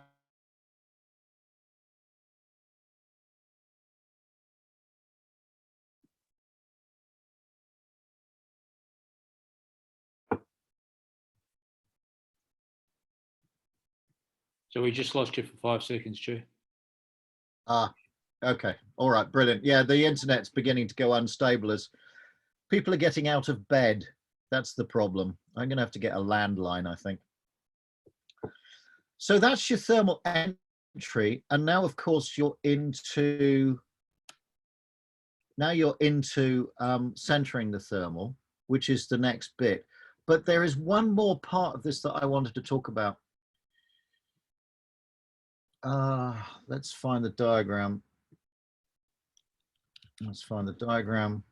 Okay, singing in the rain technique. Why is this called the singing in the rain technique? As you transit from thermal to thermal, every time you start turning away from track, you are wasting time. It's costing you cross-country speed to search. You're laying off, you're gambling, searching time across against climbing time. In the first part of the diagram, the glider is turning left across the core of a thermal. He knows where he's going next. He's going to the next thermal. Let's say there's some cumulus or there's a glider circling. He knows where he's going next. It would be sheer madness for the glider to enter that first thermal and turn right. If he misses the core and he's turning right, he's either got to reverse the turn or he's got to go around. He's got to go around the whole bloody circle. Let's see if I can get the cursor up myself. That's not working. Just wait one, stand by one. Stand by one. This is the learning process in action. Okay, do I have a cursor? Yes, I have a cursor. Can I draw a line? No, I can't draw a line. Never mind. I've got a cursor here. Here you can probably see the hand. In this stage, if he turns right, he's going to go down this direction, and you'll have to reverse the turn and use a lot of time. The worst is if you turn right and you commit to the turn, especially if you're flying a big glider, and then you've got to go around a whole 360. I'm going to do that because I want to show you how irritating it is. Just imagine you've got a cloud right ahead of you. The next cloud is 30 degrees to your left. You pull up in the thermal and you turn right, and it goes.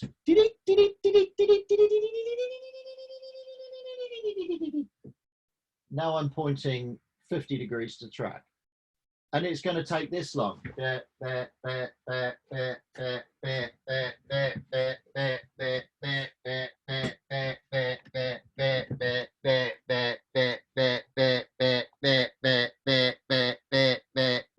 Flying in sync. It's going to take that long, 10, 12, 15 seconds, flying in crap air before you're back on course for the thermal again. It's disastrous. When you enter a thermal, try and offset the course of your entry so that as you enter the thermal, you hook around the core and you're turning to your next track. If the next thermal's to one side or the other, you turn to your next track. So if you come up into the thermal, the cloud's ahead of you, you're looking at the cloud, you pull up, you roll towards the next climb. So you get maybe, no, and you can go off. You don't have to spend a whole circle going around or do a huge reversal. This is important. We call it the singing in the rain technique. It comes from the that great movie where, oh, it's Gene Kelly, isn't it? Has got the umbrella and he's singing in the rain, and he goes up to the lamppost and he puts his hand on the lamppost and stands on the lamppost and he swings himself around the lamppost. Look at it on the YouTube if you can't remember it. It's ideal. It's an ideal description of how you treat thermals. You pull up, you swing around the core. If it's good, you go boom, tighten on it. If it's not good, you just let the nose drift down and away you go. So that's efficient thermal entries.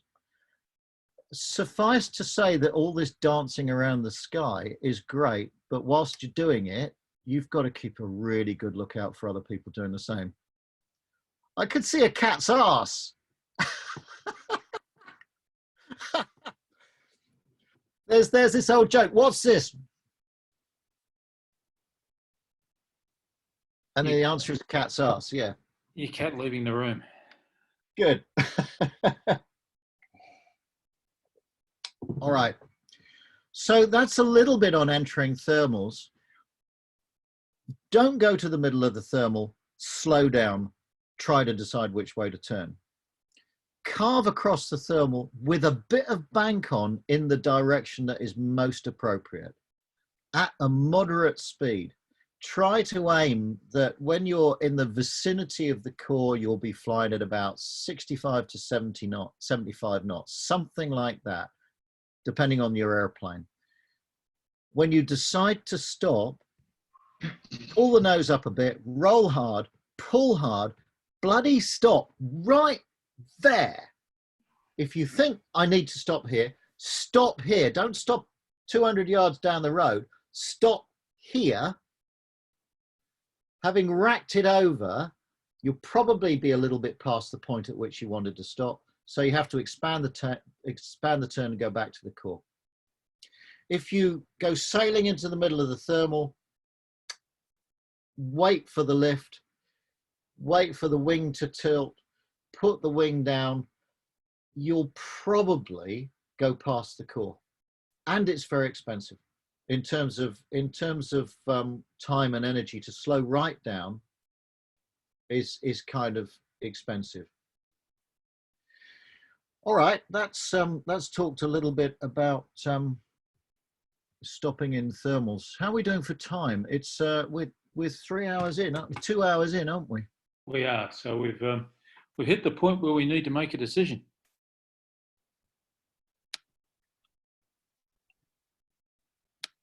I'm just cleaning up my computer. So what do you want to do? I mean, I can go on, but I suspect the best way to tackle this is to reconvene in a week's time, but I don't know what you guys want to do. My gut feeling is stop now and have a conversation. David, you have a conversation with your guys as to what you want to do next, what you're getting out of this, and what you want to do next. But before we do that, I've got a whole lot of stuff coming through on the chat. What about looping in the middle of the thermal? I've done that, but it doesn't really help. A smooth pull up to 45 degrees, clearly a more severe pull is required. Yes, but not a jerk. I suppose when I say one, I'm intimating that there's a bit of a jerk. You've actually got to, you can't yank the stick back. Yeah, Does that make sense? You can't yank the stick back. You'll cause high drag. So you just, yeah, there's a bit of a feel required. You don't want to jerk it. It's more the attitude you want to get to. Certainly 45 degrees is reasonable, but any more pitch up is good. You're not looking for a smooth roll in with the nose on the horizon. What you're looking to do is to have the nose above the horizon, roll in hard, and use the fact that the nose will drop to the horizon. You're less than 1G of vertical lift. You can use more of the wing lift to take you into the core, back into the core. Is it a safe entry if there are other gliders in the neighborhood? No. No, it's not.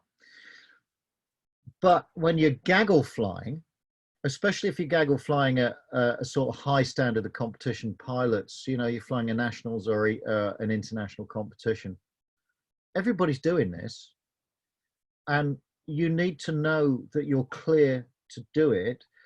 The glider that you will take out is the glider who's above and behind you. So when you enter a turn, you're accustomed to doing this. When you enter a turn, you're accustomed to looking around. But if you look round sideways, you only see the glider next to you. The glider that the guy that's gonna kill you is the guy that's sitting here above your tail.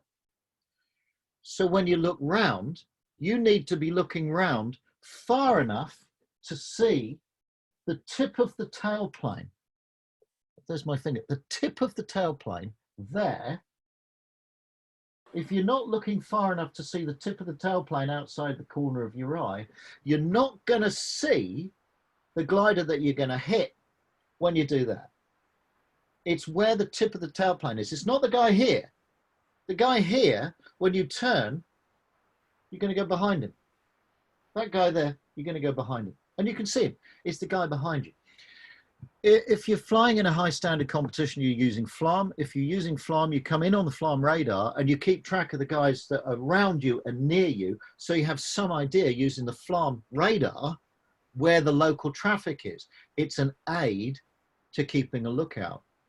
It's an aid, but it's not the only thing. So yeah, you have to be really, really super careful. Right, what else? What else?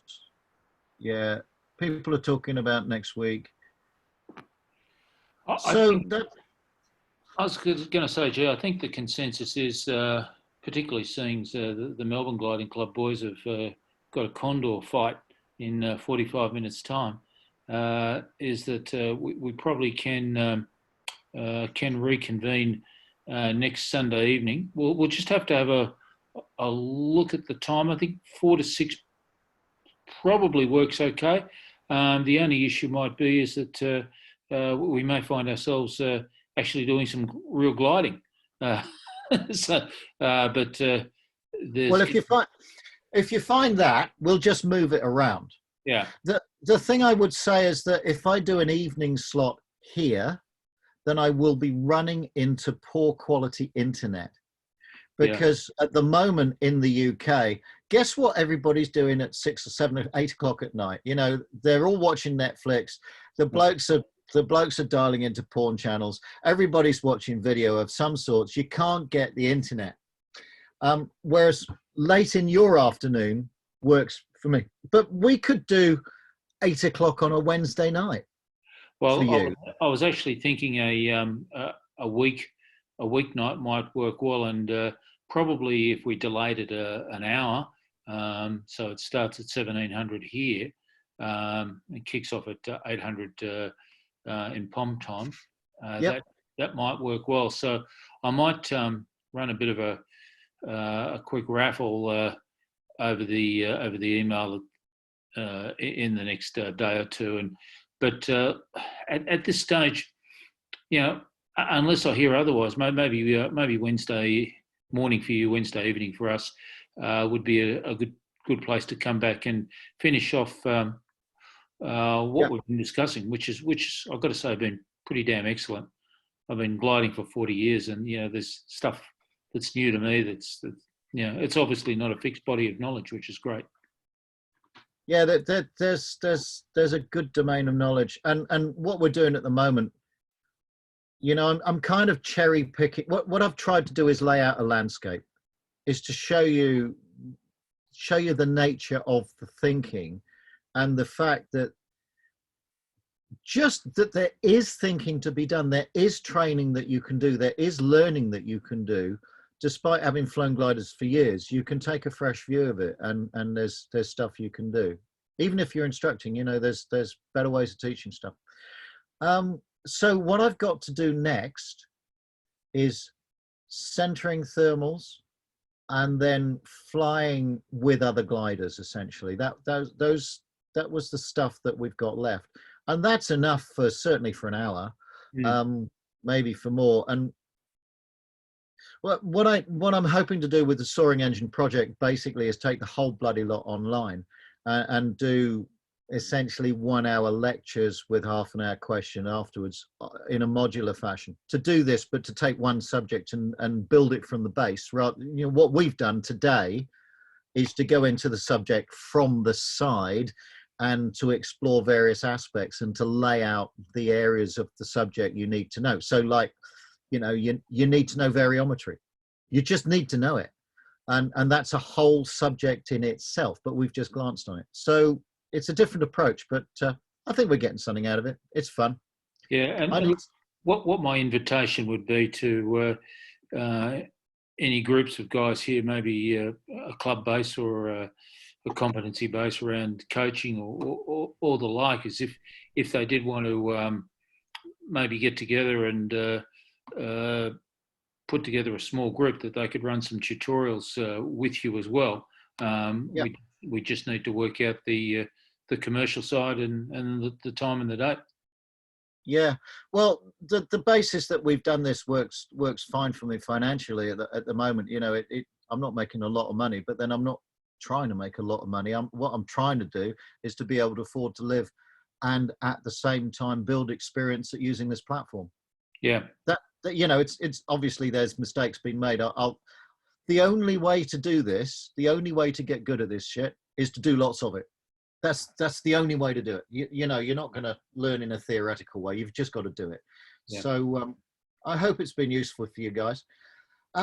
If you're after copies of the books, the Soaring Engine books, Volume 1 and Volume 2 should be in stock at it's Swift Avionics, isn't it? Swift Avionics. That's my stockist in Australia. And yes, they are quite expensive, but that's just the way of it. It cost me nearly £10 to print one, and then I've got to get them to Australia. So go figure, because it's a limited production run. You know, you're only selling them by the 100, not by tens of thousands. So it costs a lot to print them. It's all good material. You've got an idea of the flavor of what I'm talking about here. So Volume 1 and Volume 2 are out. If you can't find them at Swift Avionics, if they're not in stock anymore, they should be. You should be ordering some more. But if you have difficulties, then you mail me. Just mail me at the Soaring Engine. If you look up the Soaring Engine on Google, you'll find the website, you'll find the mail address. Just mail me, and we can sort it out. We can get it moving. Then that will be helpful if I can sell books. Gee, can I add 2 cents worth just before you go? Look out, I think as a lot of the Geelong guys know, is one of my pet topics. Now, let's all accept the fact that none of us are getting any younger, and that's just the way of gliding these days. And as a result, when you get older, you get less mobility in your system.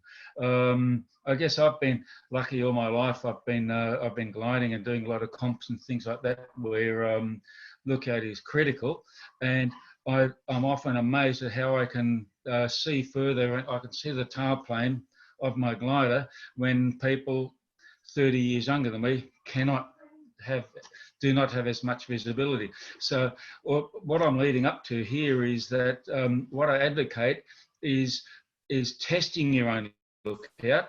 If you cannot see at least the edge of your tailplane when you're looking around, maybe worthwhile a visit to a physiotherapist and see what safe exercises he can provide, or he or she can provide for you to increase that mobility, therefore increase your lookout, increase your safety. So I'm sure you'll agree with that. Oh, completely. I've actually started having a little trouble in the last few months because I've been doing a lot more cycling, and the posture on the road bike is fundamentally damaging my neck and shoulders. So I'm finding it harder to look around and see the tailplane, and I've noticed it. There's a couple of physical areas where pilots fall down. One is the ability to look behind them. The other is the ability to get out of the cockpit. Yeah. And both of those require working on. Certainly, I do a lot of tricep dips. You know, I have an exercise program, I do a lot of tricep dips so I can get out of the cockpit. I'm 61. I didn't even notice, you know, just bang, straight out of the cockpit. If you find it hard to get out of the cockpit, you need to do tricep dips. You need to exercise. The Dave and Jen know very well because Dave put me through the bailout simulator, and that gave me a bloody panic attack, I'll tell you. Because I jumped out of my glider 5 years ago now. I jumped out of a DG100 because it seemed like a good idea.